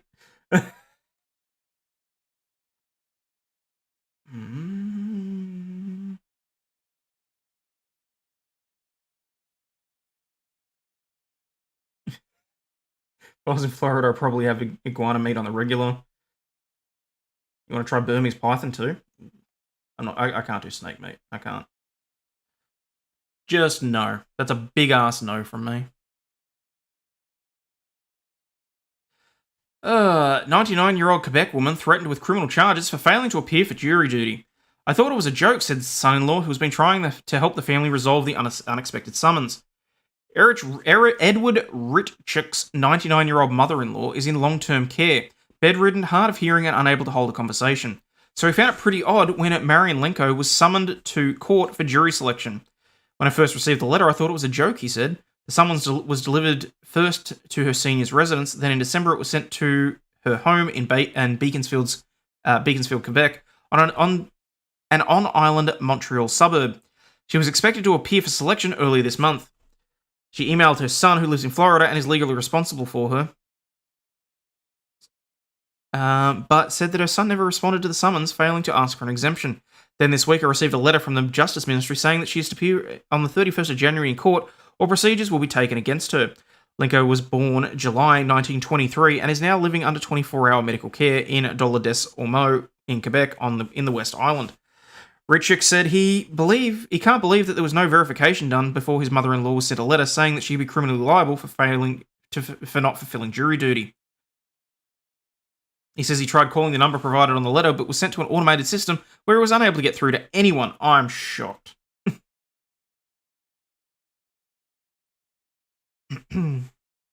As far as he could tell, someone needs to appear in person, but Richard can't represent his mother-in-law. It's her son who has a power of attorney, and he's more than 2,400 kilometres away. Richard's wife died a couple of years ago, and he stayed in touch with Lenko, having known her since 1972. Now he says he's stuck in the middle and isn't sure what to do. Isabel Boyley, a spokesperson for the Justice Ministry, said a person may be disqualified from serving as a juror, or there may be circumstances preventing them from fulfilling their obligations. If so, it is possible to request an exemption or postponement of participation by completing the form received with the notice, Boyley said by email. The form must be sent to the sheriff with supporting documents within 20 days of receiving the notice. In addition, as indicated on the notice of summons of a prospective juror, it is possible for prospective jurors over the age of 65 to request an exemption by calling the sheriff's office within the required 20-day period. They said that it is possible for a family member to call in their place. Eric Sutton, a criminal defence attorney in Montreal, has said that the Canadian citizen over the age of 18 can be summoned for jury duty. Sorry. Information on exemptions comes with the summons, and the summons is sent by the sheriff's office based on a polling list, not birthdays. It's up to the person who receives the summons to invoke or apply for the exemption for forms provided, he said. He said that the documents need to be filled out and proof provided. Welcome to the Quebecian Jury Hotline. If you want to ask about your jury duty, press 1. If you have a complaint about a juror, press 2. For all other questions, please hold indefinitely. I hope thinks of a child for laughing at duty. You're welcome. If she doesn't show up, they'll shoot her too. Oh, fuck.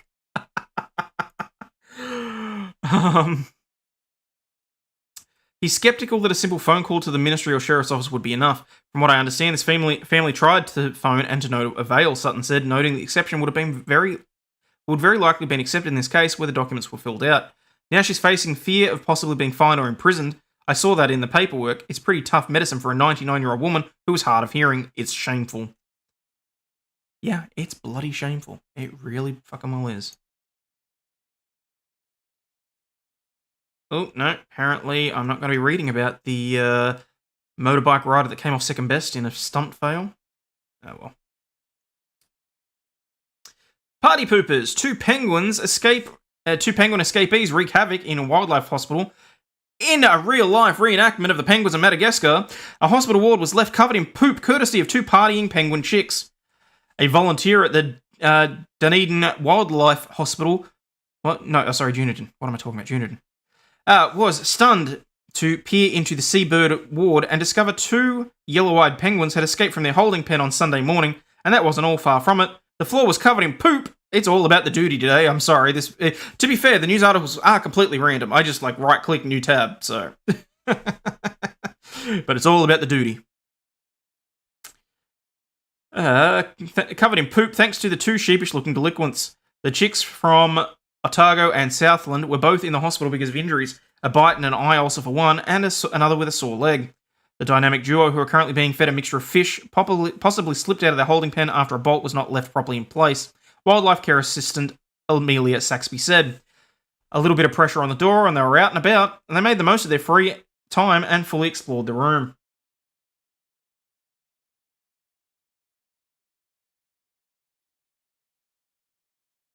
Holy duty.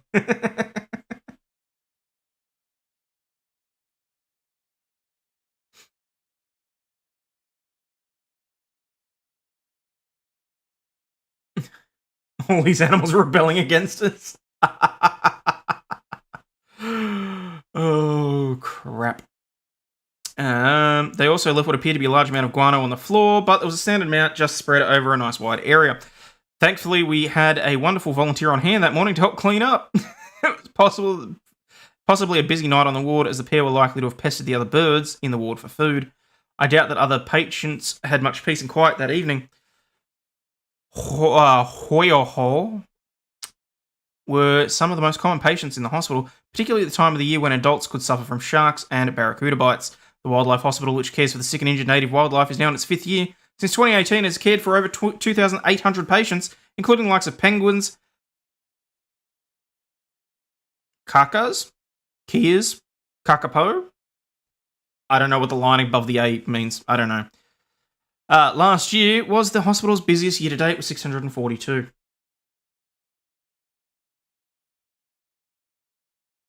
Where's the video of the security cameras there? That would have been hilarious to see. Volunteer to clean up equals unpaid intern. Mm-hmm.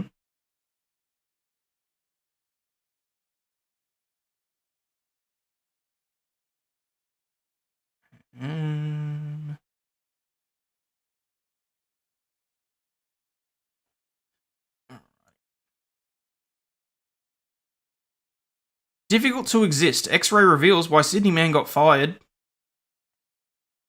Nathaniel Peacock wasn't expecting things to go awry when he told his bosses he needed surgery, but 6 months later he was out of a job. Sydney's Nathaniel Peacock was 12 months into his first job out of university when he decided to reveal something he'd been hiding. Peacock was diagnosed with Scheuermann's disease, a condition that results in a malformed vertebrae. At 12 and by 23, he had developed a severe hunchback. For the first time in his employment as an editorial copywriter and an assistant editor at a digital agency, Peacock hid his disability.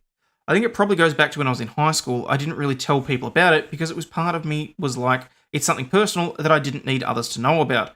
There's a little bit of fear when you have to admit that there's something different or something wrong, and you could be chastised for it or put down for mentioning it. The other side of it is I didn't really want the sympathy. I didn't want people to take things easy on me. I wanted to feel like everybody else, and at that, I think there's a little bit of shame in that. He just looks like a guy that's been on his phone too long. Well, the trouble is, Barbara, it's reasonably common now, which is really scary.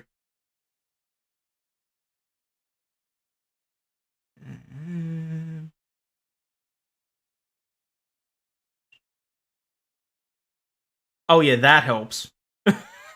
Scheuermann's? Okay, thank you. Now 32 years old, now the 32-year-old's disability means he needs to be able to sit, stand, and lie down at work and manage pain and mobility throughout the workday with medication and exercise. Okay, I can kind of understand why this may be an issue. Peacock's reluctance to disclose his disability is not uncommon. Data from the APM Disability Employment reveals that 58% of Australian workers with disabilities often feel anxious about disclosing their disabilities with employers, and 39% have reported poor performance at work due to hiding the disability. The Peacock things kind of hit the fan when he needed another surgery for his spine. I knew that I'd have to take time off work, and I knew that I would have to do rehab again because it's an unfortunate side effect of spine surgeries is that it doesn't get easier the more times they do it. I had to learn to walk again and move again. Fuck.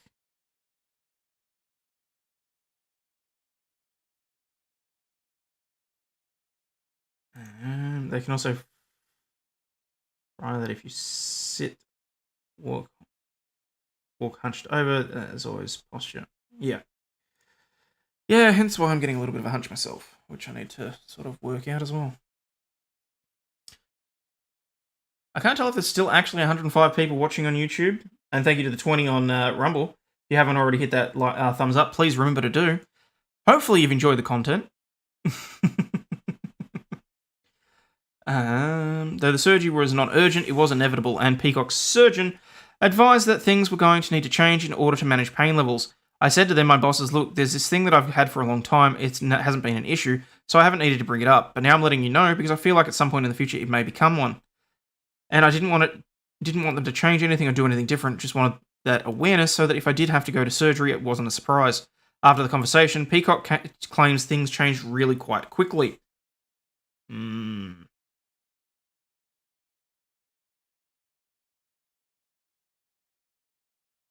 Senior editors were giving much more oversight over the work that I'd previously been doing solo. I immediately got passed over a couple of times for decent projects.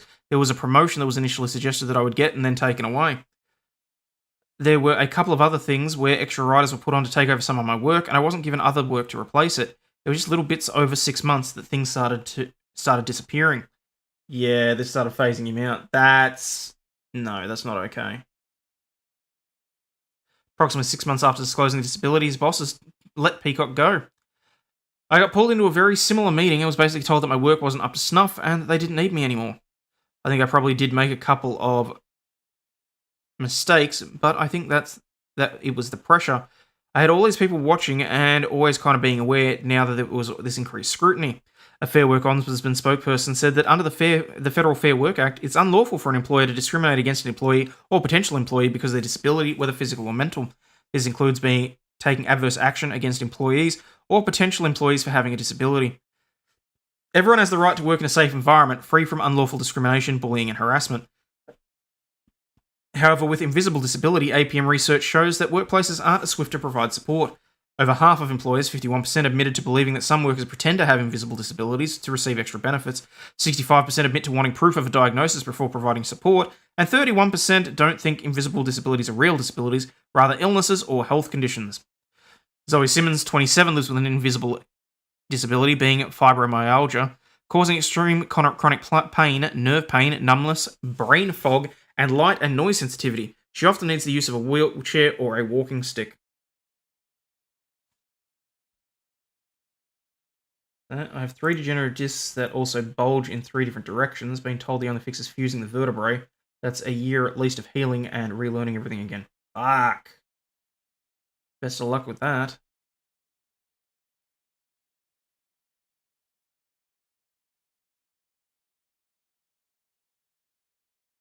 Well, look, depending on when you get around to doing that, if it's a year of healing and relearning, hopefully I'll still be here to keep you... Holy shit, there's 110 people watching. Hi.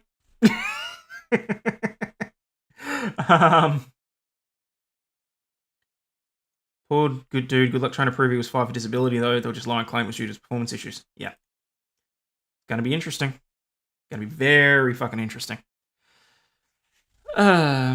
Which is probably why they've moved on to this chick. Simmons also lives with post-exertional malaise, typically causing cold and flu symptoms when she overexerts herself, while her chronic pain and fatigue causes her to feel so tired that you literally can't function.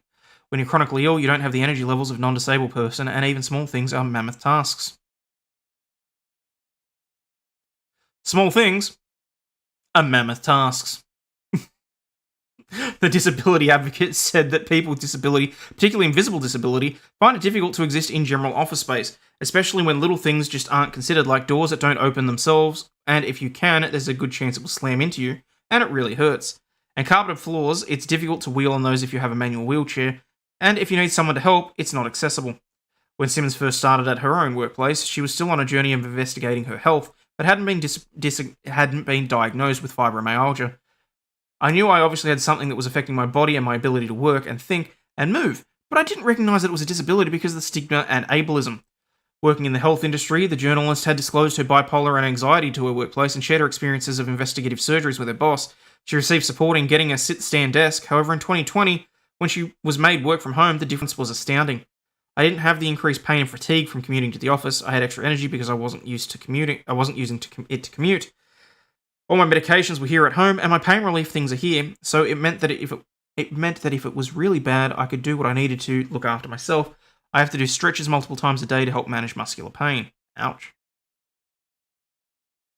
When asked if she thought that most Australian employers treat people with disabilities the same as without, she said, "I think the big thing is they say they treat disabled people the same, but we are disabled, we need accommodations, we need flexibility, we need things to help us to better engage in the workplace."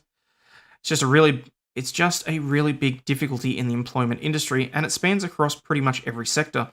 People don't recognize people's disabilities, and especially people with invisible and dynamic disabilities, because people don't understand them. Fiona Califf says the APM's findings this year indicate that many people with disabilities are still marginalised, and as a country we need to do more. When do we not need to do more?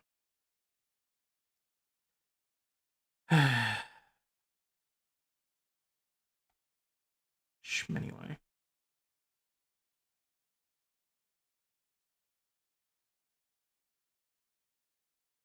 Fibromyalgia, another fake disease, bipolar, and anxiety. At which point is it still a boss's job to enable someone who literally doesn't want to work, even if she couldn't? Oh, Jesus. Would you rather pay more in taxes to feed them? No, I'm happy for them to work. I'm happy for them to be earning the living. So, blah, blah, blah. No one's given me an inch. Lost everything twice because of me faking problems that I wasn't faking. Peacock is now a communications manager for a video game publisher and leads a group at his workplace called Different Abilities, which champions members of the team that they need support in doing work or changes the way of working. Zoe Simmons now runs her own copywriting and editing business and is an advocate in the disability space. When asked how employers can better support workers with disabilities, Simmons says they must create a culture of genuine inclusion, of genuine diversity, and really caring about accessibility and making people feel safe. Peacock emphasises that communication is a big one. There's nothing worse than knowing that there are conversations going on behind your back about you and that you don't have a voice in. It's working with employers and employees to ensure that you get the most of productivity out of them and they feel like they're being supported and enjoy the job. Algebra. I had a C5 to C6 and C6 to C7 cervical fusion on November 17th. If I didn't work from home, I would have been screwed. Hopefully out of the neck brace in February. That is great news. I'm very happy to hear that you're going to be out of the neck brace soon. I'm sorry to hear that you had to have the cervical fusions, but fingers crossed it'll pan out for you. So,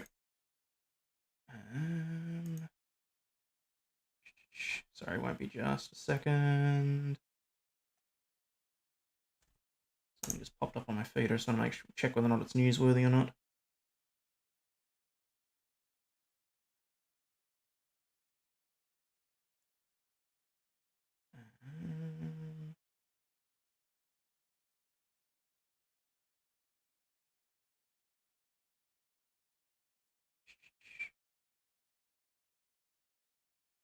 Why on earth would you bother putting that there? Last 24 hours would be better, thank you. What's that? Major US universities want family details of students suing over financial aid. Interesting. Major US universities want family details of students suing over financial aid. More than a dozen top private US universities accused of conspiring to limit aid to undergraduates have asked a federal judge in Chicago to let them to try obtain financial-related information from the parents of students who are suing the schools. Lawyers for the 17 defendant schools, including the University of Pennsylvania, Georgetown, Columbia, Yale, and Brown, argued in a court filing on Friday. Hang on, we got the court filing. Love it when they do that. On Friday, that the plaintiff's parents undoubtedly have relevant information about the key issues in the case. The plaintiff's attorneys leading the antitrust lawsuit are fighting the school's draft subpoena effort, calling it a plain intrusive fishing expedition. The lawsuit filed last year against prominent US universities alleged that they concluded to limit financial aid to more than 200,000 students and cause them to overpay tens of millions of dollars in tuition.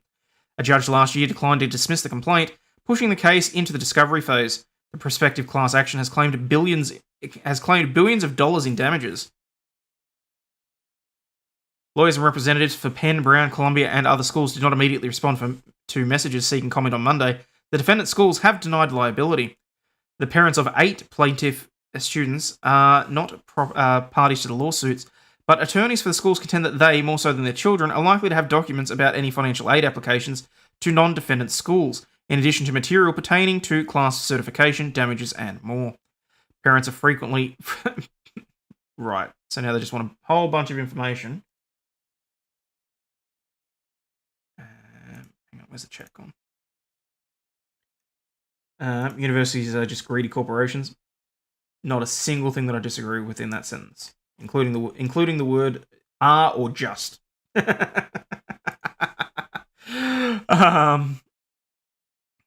Parents are frequently better record keepers than their teenage children, especially about financial details relevant to award need-based financial aid. The defense lawyers for the schools wrote in a joint submitted filing, and the parents sometimes communicate with universities about financial aid directly, independent of their children. College in the modern era is a scam. You only need to go for a select few professions that require it for licensure, because the feds love regulating work. Go to a trade school instead. Again, can't disagree with that. Discussing appalling as to how expensive it is to get an education in this country. Yeah, not gonna lie. Provided it's something that's transferable, feel free to come down under. even as a full fee paying international student, I guarantee. Well, I won't guarantee because that would be legally binding, and I'm not dumb enough to do that. There's a good chance that the degree would be significantly cheaper here.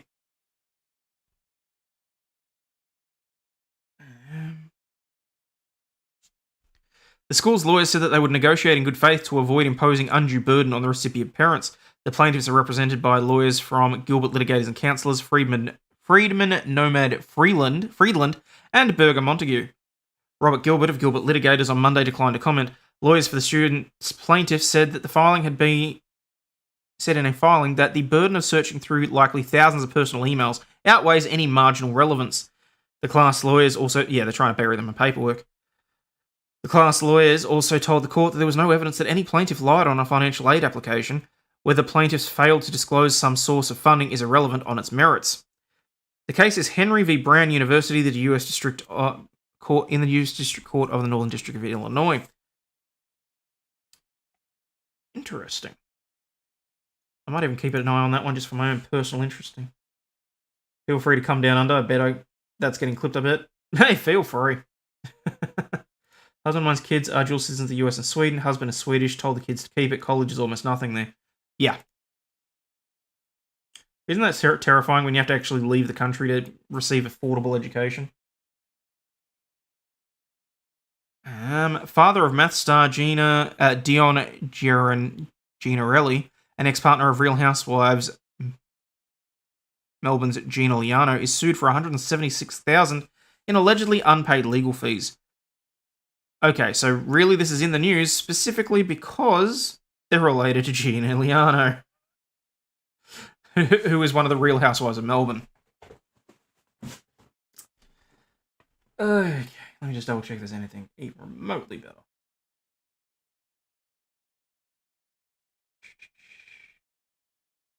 Nope, okay.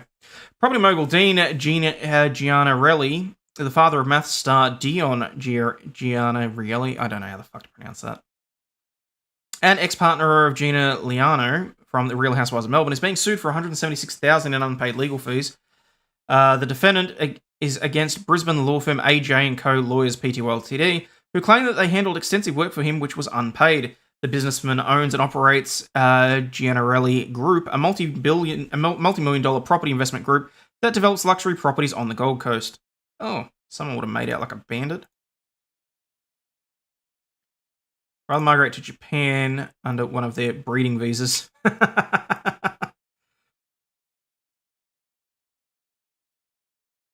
That's fair. That is fair. I work with a lot of teens. Most of their worries is how to pay for things because Feb trade school is expensive. Okay. Man. Given that Giuliano is a former barrister and barrister, either way, she worked in law. I'm not really willing to disparage her given the resources she has behind her. I'm not gonna lie, not for the sake of a news article, anyway. Did see a story of a 25-year-old post as a 17-year-old to get into his high school basketball team. For fuck's sake, what does MAF stand for? That should be Married at First Sight.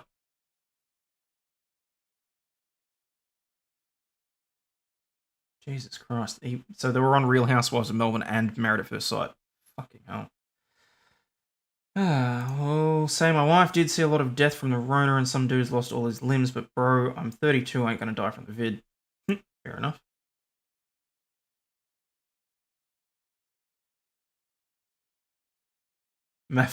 Mathematics. Anyway. AJ and Co. alleged that Gianarelli signed an agreement with them in 2022 to perform litigation work for his property development company between August and November. Claim filed earlier this month says that despite multiple demands, the defendant has failed or refused to pay any of the debt.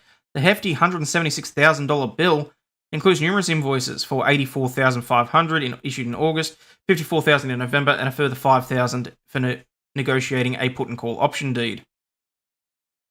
Damn. The law firm claims it performed significant work for the company, including legal work for the planned purchase of 48 beachfront properties. That makes a little bit more sense. I was going to say that is a damn that was a big legal bill. And until they mentioned 48 beachfront properties, I was thinking, how the hell have they raked that up between August and November?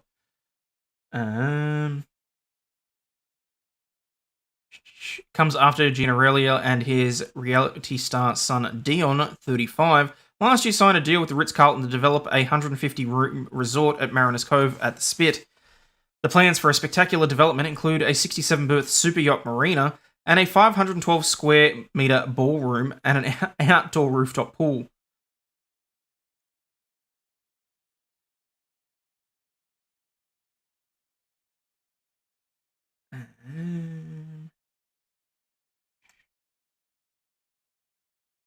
Plans for the ambitious resort were lodged with the Gold Coast Council in August, and Dion said expecting them to be approved by early 2023.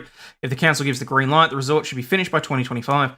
Dion partnered with high-flying Melbourne property developer Ross Pellegra,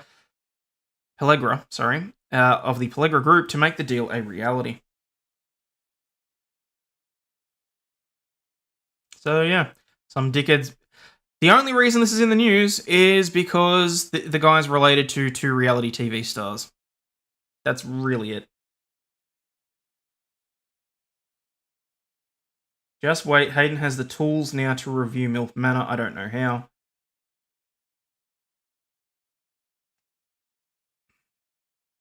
We shall see. I'm really hoping to be able to review that, honestly. Okay, 2 bodies found inside an Audi after police pursuit ends in a fiery crash. Fuck.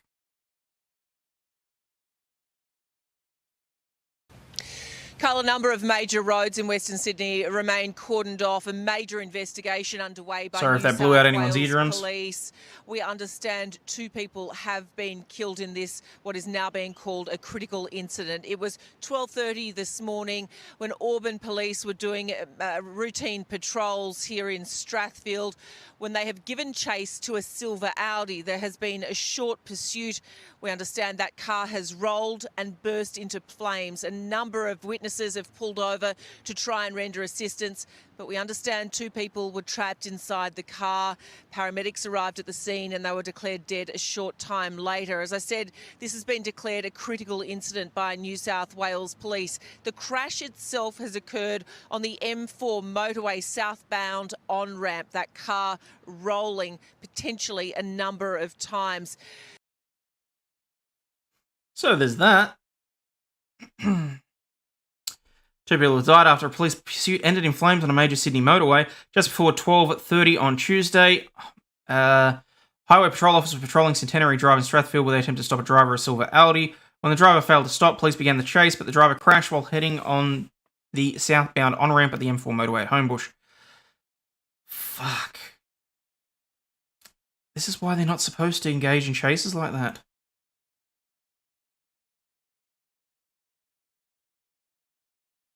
That's where you left your silver Audi. When you roll a 20 on the stunt and a 1 on the landing. Oh, shit. Oh, yeah, it's a very rough way to go. Very, very rough way to go. So, alrighty. Woman denied bail over terrifying string of alleged robberies at a Queensland fast food store. How the hell this is anything I'll never know. Queensland woman accused of taking part of a string of armed robberies that terrified fast food staff has been denied bail. Danica Diane Appleton, 18, of Ellen Grove, was arrested over an alleged robbery of 4 outlets across Ipswich and Brisbane South on January 15 and 16, in which staff were threatened with knives and a firearm. Appleton, along with 2 male co-accused, allegedly demanded cash and valuables from both staff and customers before fleeing the outlets, which left at least 2 Hungry Jack's stores in stolen vehicles. Play stupid games, win stupid prizes. Well. Police executed simultaneous search watches at Ellen Grove and Inala in Brisbane outer southwest, and took Appleton and her 2 co-accused into custody early on Sunday morning. Appleton faced Brisbane arrest court via video on Monday, charged with 10 counts of armed robbery, 22 counts of deprivation of liberty, 3 counts of entering a premises with intent, and 2 counts of unlawful use of a motor vehicle. The co-accused, a 29-year-old man from Mansfield and a 21-year-old Ellen Grove man, were also due to face court on Monday. The police prosecutor objected to granting Appleton bail and said she would have to show cause for release given the severity of the allegations. The prosecutor said Appleton had been accused of entering a Hungry Jack's outlet at Springfield in eastern Ipswich at 9:30 p.m. on January 15, with the 2 co-accused, and had a knife and a black handgun. She was an active participant. She was armed with a large brown knife. Now they're being racist to the knife. Will Australia start allowing security guards to have halberds? That'd be nice. If only so you could take photos with them.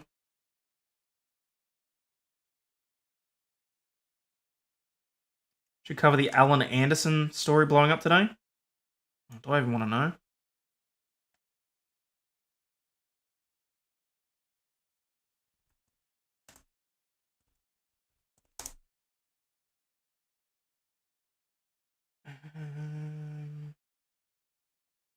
Gonna need a little more than that, because this is showing me a bunch of psychologists.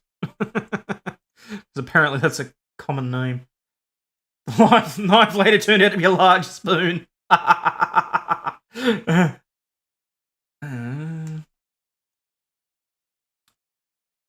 Officers allegedly found items identified in CCTV footage from the robberies at the addresses where Appleton was arrested, including a Spider-Man mask, blue walkie-talkies, a gold-coloured Holden Commodore, and another allegedly stolen vehicle, the prosecutor said. Oh, Pamela Anderson and Tim Allen. Gotcha. Thank you. Actually, I did see something about that.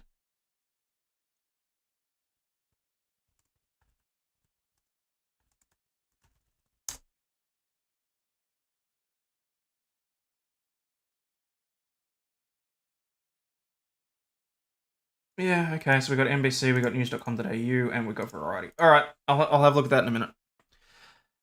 Show cause for bail has not been made. These were robberies that terrified a number of young workers, the prosecutor said. Appleton's solicitor said her client had no criminal record, and as an adult or a juvenile, she was employed but had to give that up recently due to difficulties with travel. She was going to start a government job in a call centre and was expecting a call today. She's willing to report regularly as required for bail. Fuck that.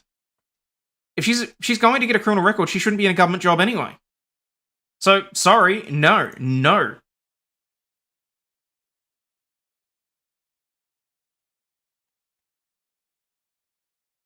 What's it about? Apparently, Pamela's saying that he flashed her.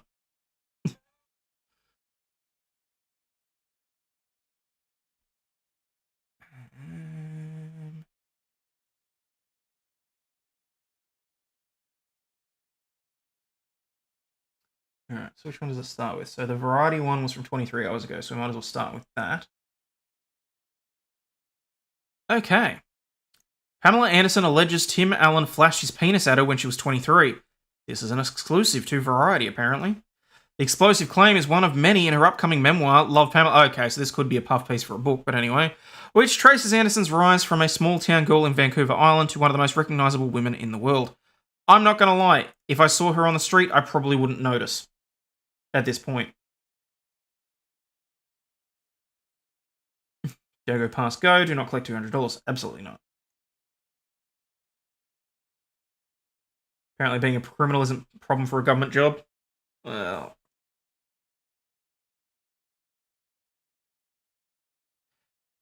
Okay. I love that they make it so you can listen to the articles now. In her upcoming memoir, Pamela Anderson details a disturbing incident that took place on the set of Home Improvement in 1991 when she was 23 years old. On the first day of filming, I walked out of my dressing room and Tim was in the hallway in his robe. He opened his robe and flashed me quickly, completely naked underneath. He said it's only fair because he had seen me naked, now we're even. I laughed uncomfortably, according to an excerpt in Love Pamela, which Variety has obtained ahead of its book release on January 31. Guess he was memorable? Well, just in time for the book. Exactly.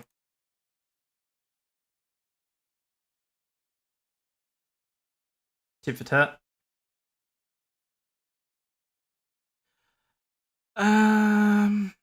Alan, who was 37 at the time of the alleged incident, was presumably referring to Anderson's modelling for Playboy, which helped turn the budding actress into an internationally known sex symbol.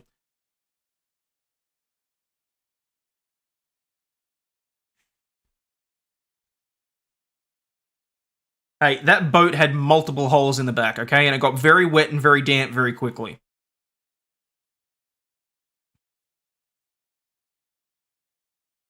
"23-year-old claim sounds like a lie to me. Have you heard that actor Julian Sands, Warlock's been missing from us 2 weeks after a hiking accident?"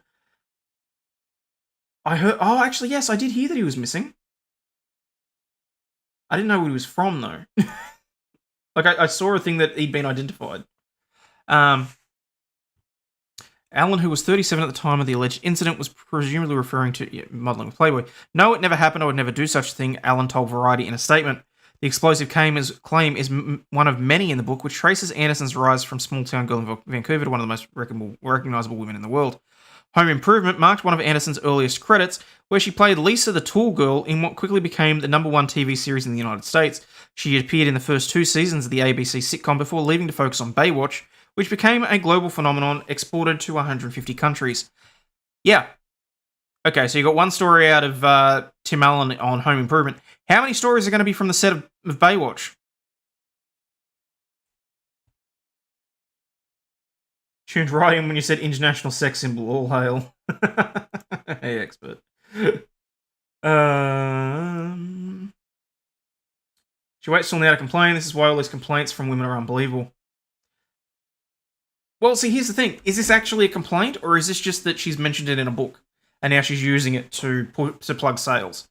I mean, I'm not going to lie. I'd be more inclined to buy her book than I would Harry's. So, just another washed-up has-been, looking to be relevant again. Waited 50 years to talk about it, so it couldn't have been too big of a deal.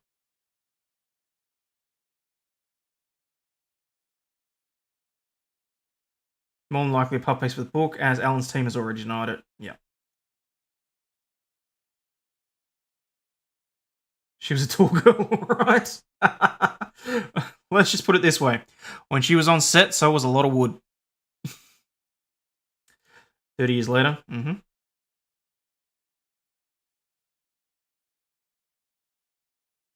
Kelly Slater dodged a bullet with that one. Ran out of ideas for money, quite possibly, yeah. How many celebrities actually read the books that are ghost written for them? That's a damn good question, actually. I have no clue. You'd think that they would actually, if they're going to put their names on it, you'd think that they'd at least make sure that it's not a complete work of fiction. Love Pamela is one of the most anticipated titles of the year from HarperCollins. In it, Anderson addresses last year's hit Hulu series, Pam and Tommy. Anderson remains mum on the series, which delves into the infamous sex tape that was stolen from her home with then-husband Tommy Lee when it was launched in February 2022. Jill had way more personality on the show. And after you said that, I hear Tim Allen doing his famous tall man grunt. I can't do it. I don't know why I tried. I shouldn't have. Yeah, it's stolen. Yeah. Ate up the attention that it made her a crap ton of money. It certainly wasn't her acting because the skills were lacking for sure. Oh, I don't know. There were parts of it that acted pretty well.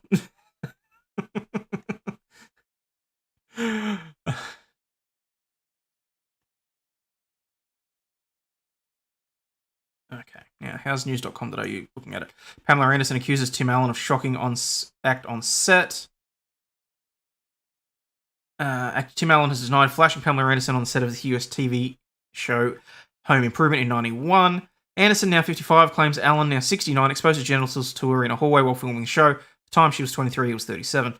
Allen vehemently denies the allegation and has told Variety it never happened. I would never do such a thing. In an excerpt from the memoir of Pamela, former Playboy model Anderson says she bumped into Alan on set. I'm not going to lie, that photo doesn't help his case. Mind you, you could so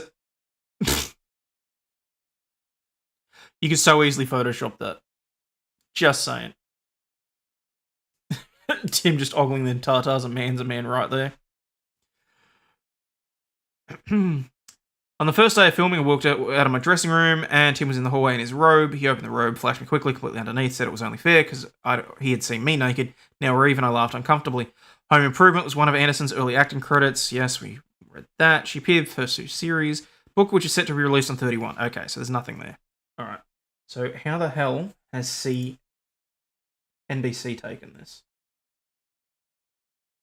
Tim Allen denies Pamela Anderson claimed that he flashed her on Home Improvement set. Pamela Anderson said Home Improvement star Tim Allen once flashed her on set on the set of the long-time hit television show in an explosive allegation he vehemently denied. In her upcoming book, she recounted the day in 1991. Damn, that is how old my head is at the moment. Can't even get the words 1991, which is my birth year, out of my mouth. When she was 23 and working on the new ABC show, which would go on to become one of the most popular sitcoms of the 1990s. Okay, I don't need to reread that quote for the 3rd time. She was Playboy magazine's Playmate of the Year for the month of February in 1990. Her new book is set for release on January 31. A representative for Anderson on Monday declined to comment to NBC News, but cited a statement. Excuse me. Oh, shit. I'm gonna die.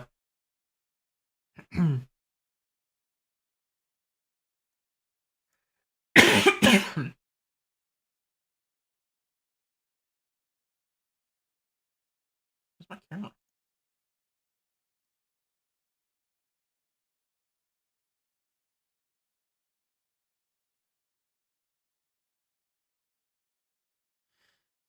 Okay, I think I might. Nope, not okay.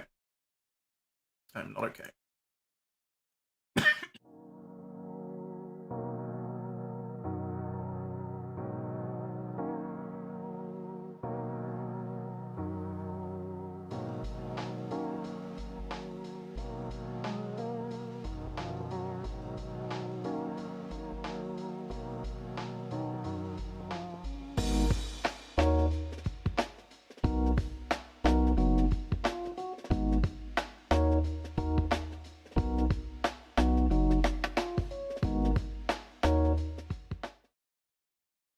Sincere apologies for that.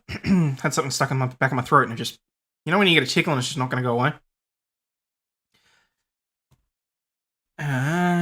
This true story is just one of the many surreal, uncomfortable situations I learned to navigate, the statement from Anderson said. My book goes into how it made me feel over the course of my life, and in this case, my career. I have no ill will towards Tim, but like the rest, it should never have happened. Right.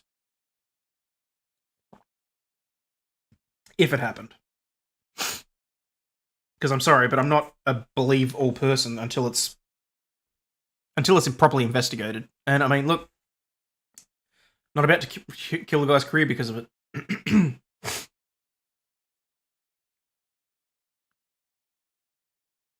Allen, who would have been 37 at the time of the alleged incident, denied the accusation in a statement to NBC on Monday. No, it never happened. I would never do such a thing, the statement said. In the Home Improvement show within a show, Tool Time, the up-and-coming actor Anderson played Allen's on-screen assistant Lisa. She appeared in 23 Home Improvement episodes, almost all in seasons 1 and 2. Anderson began to work on another show of note, Baywatch. Joined the popular lifeguard drama in season 3, and went on to become that hit worldwide show most well-known talent. I can't concentrate because my throat is still tickling. Shit.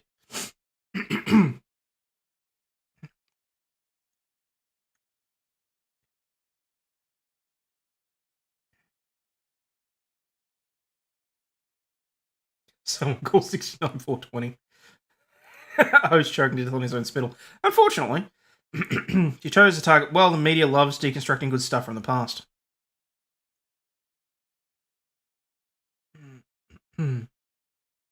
Coughing's good for ab definition. Yeah, right up until your body decides it's had enough and, like, you pass out. Spells of drug-induced false memories? Possibly. What was that? I met Pamela when she was working with Tommy Lee because he knew me from my workplace, and she was ridiculous. She was ridiculously dressed in this big boa, and it looked like an ostrich strangling her. Lovely. Why make a big deal out of it right now? Because she's got a book coming out. That is absolutely what it is.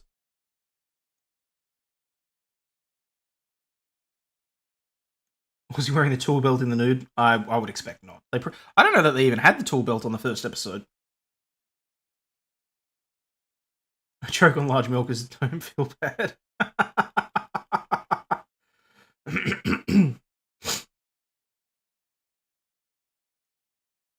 Bloody hell. Okay. Alright. California man hailed a hero after disarming Monterey Park shooter. A California man has been called a hero after he seized the gun from a man suspected of killing 11 people at a Los Angeles ballroom dance club during Lunar New Year celebrations. The suspect, who has now been identified as 72-year-old Hugh Khan Tran, was found dead of a self-inflicted gunshot wound on Sunday in the van that authorities say he used to flee after being prevented from attacking another dance hall. About 20 minutes after the first attack, Tran entered the Lai ballroom in the nearby city of Alhambra. Brandon Say was in the lobby at the time, and he told Good Morning America that he thought he was going to die. Once Mr. Say seized the gun, he pointed it at the man and shouted, "Get the hell out of here or I'll shoot. Get away. Go." The assailant paused, but then headed back to his van, and Mr. Say called the police, the gun still in his hand. Police say Tran had earlier killed 10 people and injured others at the Monterey Park Dance Club, where acquaintances have said he was a regular. The Los Angeles County Department of Health Services said on Monday that another victim treated in hospital had died of a gunshot wound. Had died of gunshot wounds. While authorities have not identified a motive, some details have emerged about Tran's background. Adam Hood, who said he was a long-time tenant of Tran's, said he spoke to him frequently, and told Reuters Tran was an angry, aggressive, distrustful person who did not have many friends but liked ballroom dancing, his main social activity. He was a good dancer, Mr. Hood said. But he was distrustful of the people at the studio. Angry and distrustful, I think he just had enough. Thank you for your super sticker, Robert Lawrence. Much appreciated.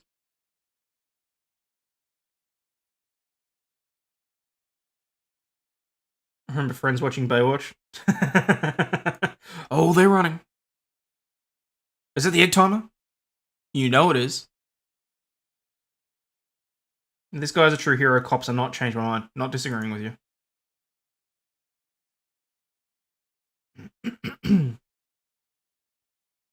CNN called it Caucasian on Asian hate crime even after the suspects identified they were going on the narrative. Oh, God's sakes.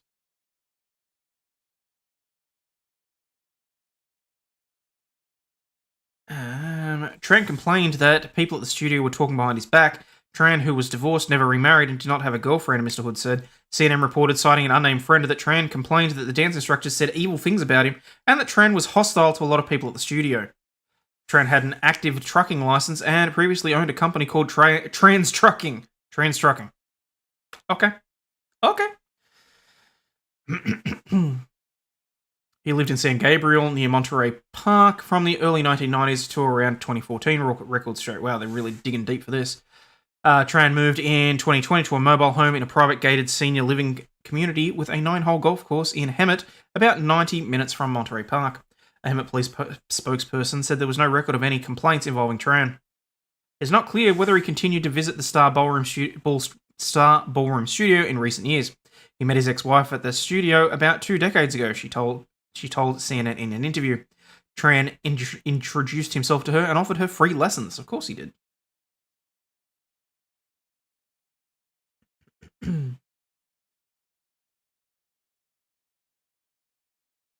"72 years old, kind of old to be just starting a lifelong dream of being a serial killer or spree killer."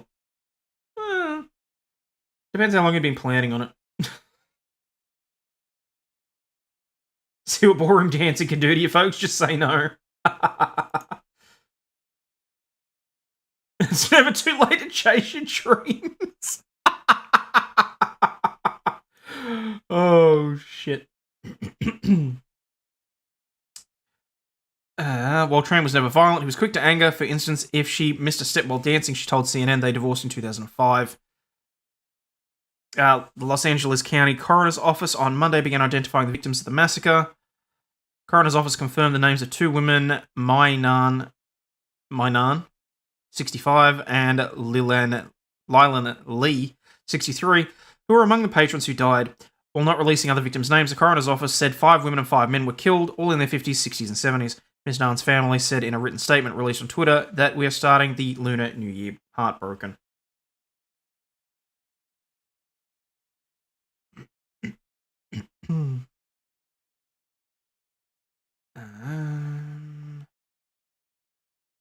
They said they visited the dance studio on weekends for many years and loved to dance. Friends and frequenters of the ballroom identified another victim as Ming Wei Ma, believed to be in his 60s. He was a frequent presence at the dance studio, and friends told a CBS affiliate that he was among the first to rush to the shooter. He was just caring and others first, people first kind of person, Mr. Ma's friend Eric Chen told the local media. Other victims' identifications were withheld, pending notification to their next of kin. The massacre at Monterey Park was the nation's 5th mass killing this month, and it is struck one of California's largest celebrations of the holiday, observed in many Asian cultures, dealing another blow to the community that has been a target of high-profile violence in recent years.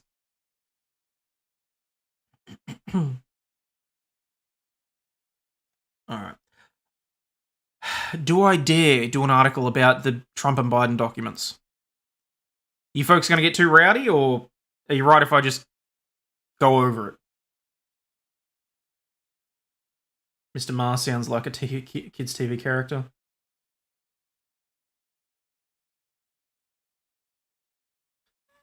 Do it. Oh, why the hell not?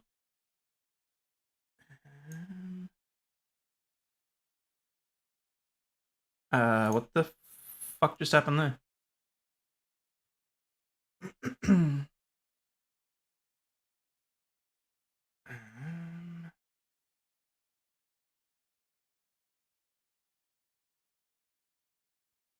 Okay.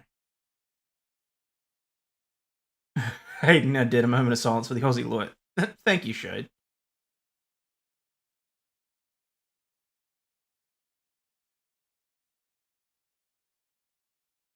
Where'd it go? Alright.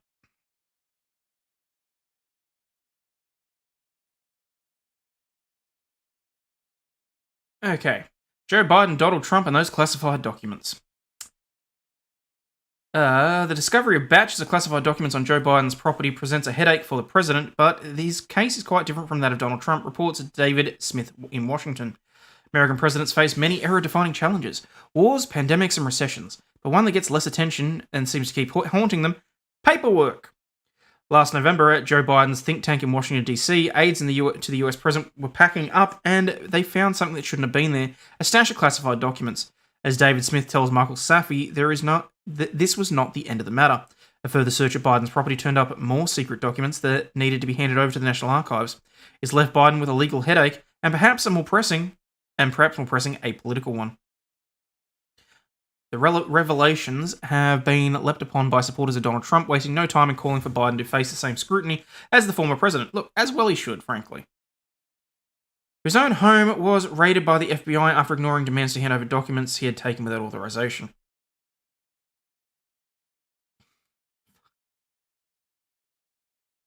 Oh, really? That's the end of the fucking article?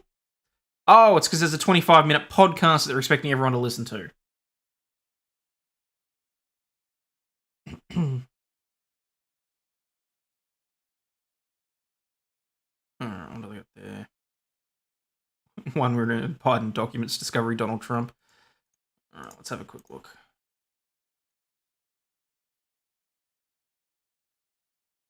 Oh my god.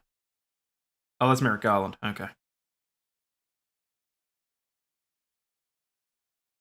Gonna go modern Rob Gouvea's channel? No worries. I'm probably going to get out of here relatively soon anyway, so thank you very much to the 90 people still watching. The discovery of classified documents in the offices used by Joe Biden's think tank and in a locked storage unit in a garage near where the president keeps his Corvette may not be a criminal matter, but it does appear to have taken a political toll. With a new Reuters Ipsos poll on Thursday finding that Biden's approval rating, which had risen at the end of 2022, was back to just 40%, near the lowest level of his presidency. Many Democrats are smacking their foreheads, fearing Biden has done exactly what his expected 2022 opponent, Donald Trump, was under investigation for doing. So much for painting Donald Trump as dangerous, volatile, and a threat to national security, right? But that's not to say that the two cases are the same. The scale of the scandals is hugely lopsided. Thousands of documents in Trump's possession, including many marked top secret, versus an estimated dozen in Biden's. Here we go.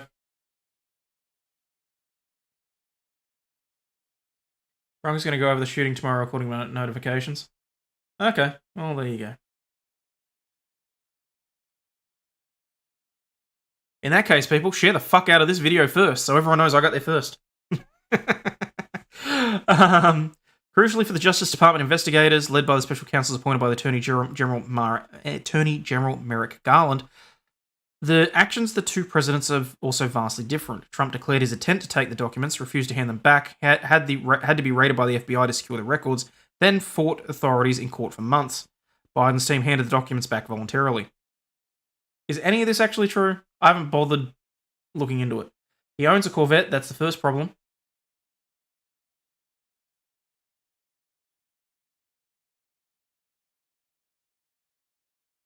How many documents were found? More than 11,000, about 300 marked classified or top secret, and 50 boxes also containing photographs. Fewer than 12, sources say. I'm taking this with a fucking grain of salt. Biden lawyers state a small number of documents in one location, 6 more at another. Well, we know that that's not true. Because we already know that there were 3 or 4 different sets that were found. Locked in a basement storage area and personal office at Trump's Mar-a-Lago resort in Florida. Locked in a closet in an office in the Penn Biden Center at Washington, D.C. and his home in Delaware. National Archives realized records were missing and asked Trump to return them. He didn't comply, so the FBI searched Mar-a-Lago to find them. While clearing a Penn office, Biden's team found some documents prompting them to search his home. Voluntarily notified the National Archives and the Justice Department.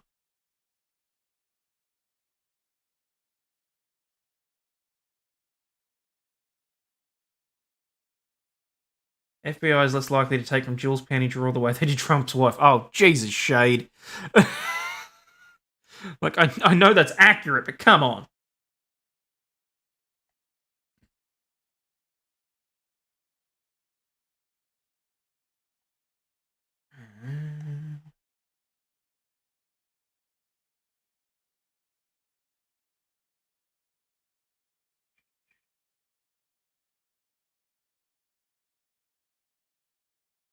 Biden's team covered it up and a whistleblower forced their hand? Okay. At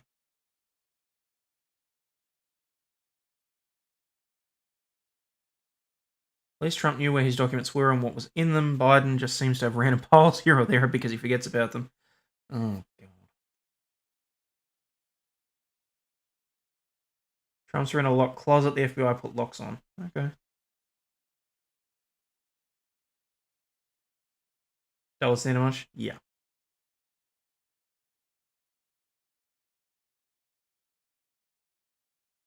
Remember when the story was Biden cooperated and turned over all docs?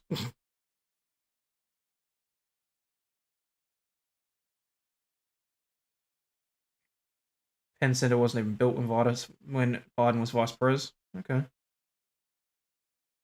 The FBI arrested one of their own. The agent that led the Russian probe has been arrested. Huh.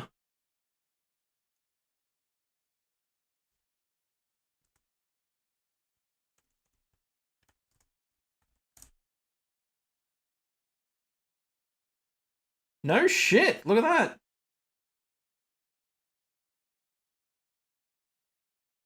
Former top FBI counterintelligence agent Charles McGonigal, charged with violating Russian sanctions and arrested over ties to Russian oligarch Oleg Deripaska.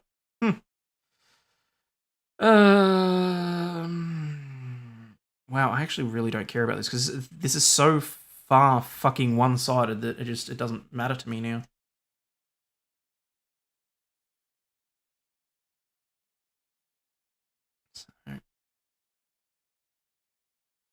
Anyway, I'm more interested in this, frankly. What do I want more of? NBC or ABC? Which one's left and which one's right? Or are they both of the same way? Oh, I suppose it doesn't really matter. Show me the top stories. I mean, ABC is 3 hours ago, so it's more likely to contain more up-to-date information. Both are far left? Fuck. Former top FBI official charged McGonigal. Okay, well, we can... Well, we'll watch it, but take it with a grain of salt.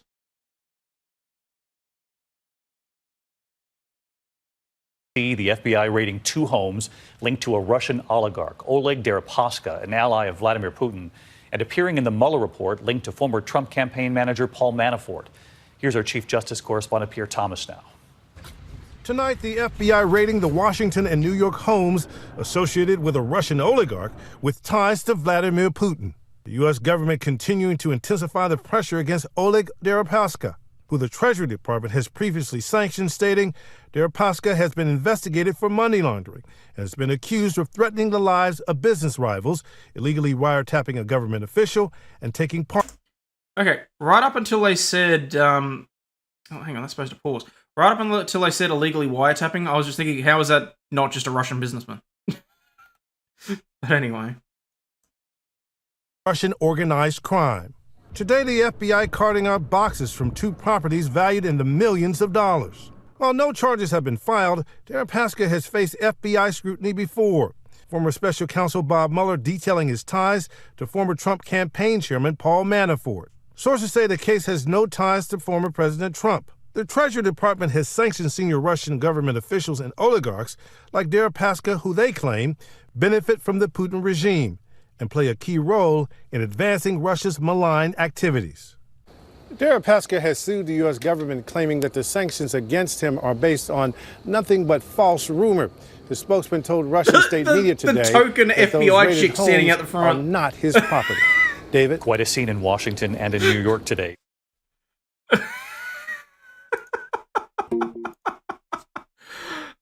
Former FBI official... Russian billionaire Oleg Deripaska I was already charged with paused violating... Fuck off. Former FBI official in New York's been arrested over his ties with Russian oligarch. Law enforcement has said Charles McGonigal, who was a special agent in charge of counterintelligence in the FBI's New York field office, is under arrest over his ties with Oleg Deripaska, Russian billionaire who's been sanctioned by the United States and criminally charged last year with violating those sanctions. McGonigal retired from the FBI in 2018. He was arrested Saturday afternoon, after he arrived at JFK Airport following travel in Sri Lanka. McGonigal has pled not guilty to the 4-count indictment unsealed on Monday in Manhattan. The judge ordered him to be released on a $500,000 personal cognizance bail, plus restrictions on his travel and prohibitions on contacting anyone associated with the case. He was charged along with the court interpreter, Sergei Shestakov. The court interpreter, named Sergei, was involved with a Russian oligarch. I'm fucking shocked. McGonigal, 54, is charged with violating US sanctions by trying to get Deripaska off the sanctions list. McGonigal is one of the highest-ranking former FBI officials ever charged with the crime. McGonigal and Shestakov, who worked for the FBI investigating oligarchs, allegedly agreed in 2021 to investigate a rival Russian oligarch in return for payments, according to the Justice Department. McGonigal and Shestakov are accused of receiving payments through shell companies and forging signatures in order to keep a secret. Both face money laundering charges in addition to charges for violating sanctions. Each of the 4 counts carries a maximum sentence of 20 years in prison.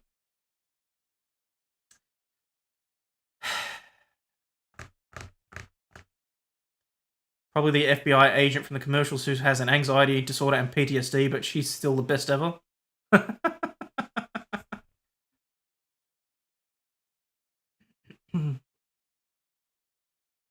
The FBI is committed to the enforcement of economic sanctions designed to protect the United States and our allies, especially against hostile activities of a foreign government and its actors, FBI Assistant Director in Charge Michael Driscoll said in a statement. Russian oligarchs like Oleg perform global malign influence on behalf of the Kremlin and are associated with acts of bribery, extortion, and violence. Driscoll continued, as alleged, Mr. McGonigal and Mr. Shestakov, both US citizens, acted on behalf of Deripaska and fraudulently used a US entity to obscure their activity in violation of US sanctions. After sanctions are imposed, they must be enforced equally against all US citizens in order to be successful.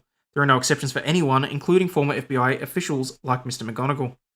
After leaving the FBI, McGonigal subsequently worked for Deripaska through a law firm representing the Russian oil tycoon. He made at least $25,000 working as an investigator for the law firm on the Deripaska matter, according to the indictment. McGonigal then worked directly for Deripaska, getting an initial payment of $51,000 and then payments of $41,000 each month for 3 months from August to November 2021. Almost there. Told his friends he was working for a rich Russian guy, according to the indictment, and stressed that his work was legal. In conversations with Deripaska, he was often referred to by McGonigal and Shestakov as the big guy and you-know-whom. The U.S. Attorney's Office in Washington, D.C. unsealed a separate case on Monday against McGonigal on charges that he received $225,000 in cash from an individual with business interests in Europe, who McGonigal knew was an employee of a foreign intelligence service. What a fucking dickhead.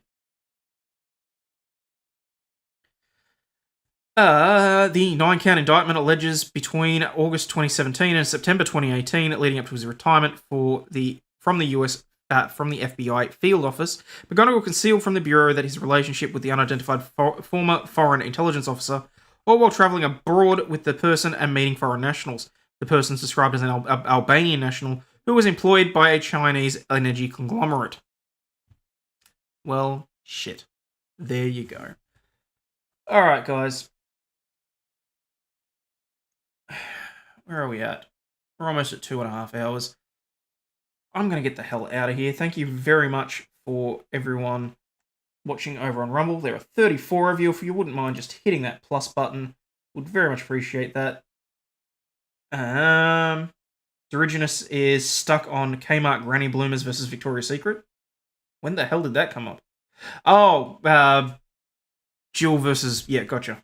Okay. I don't even want to think about that. I just don't.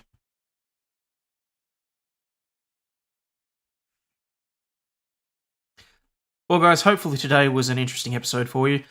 You guys are probably the ones that'll see the most of it, because if it's not already, I guarantee this is going to be age restricted inside the next 24 hours. There's no way in hell I'm monetizing this one. But as always, spay and neuter your pets if it's appropriate. Stay healthy, wealthy, and wise. And I will catch you on the flip side. Cheers, guys.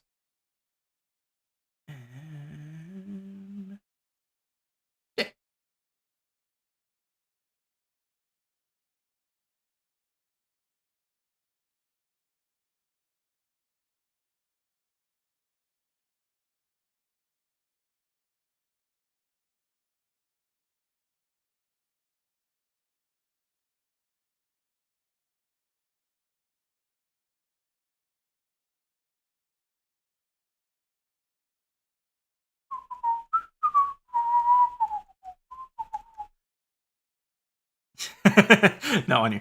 What was I going to say? There was something else. Oh, yes, keep an eye out. I will be starting to do up videos on true crime here in Australia. Expect something sometime.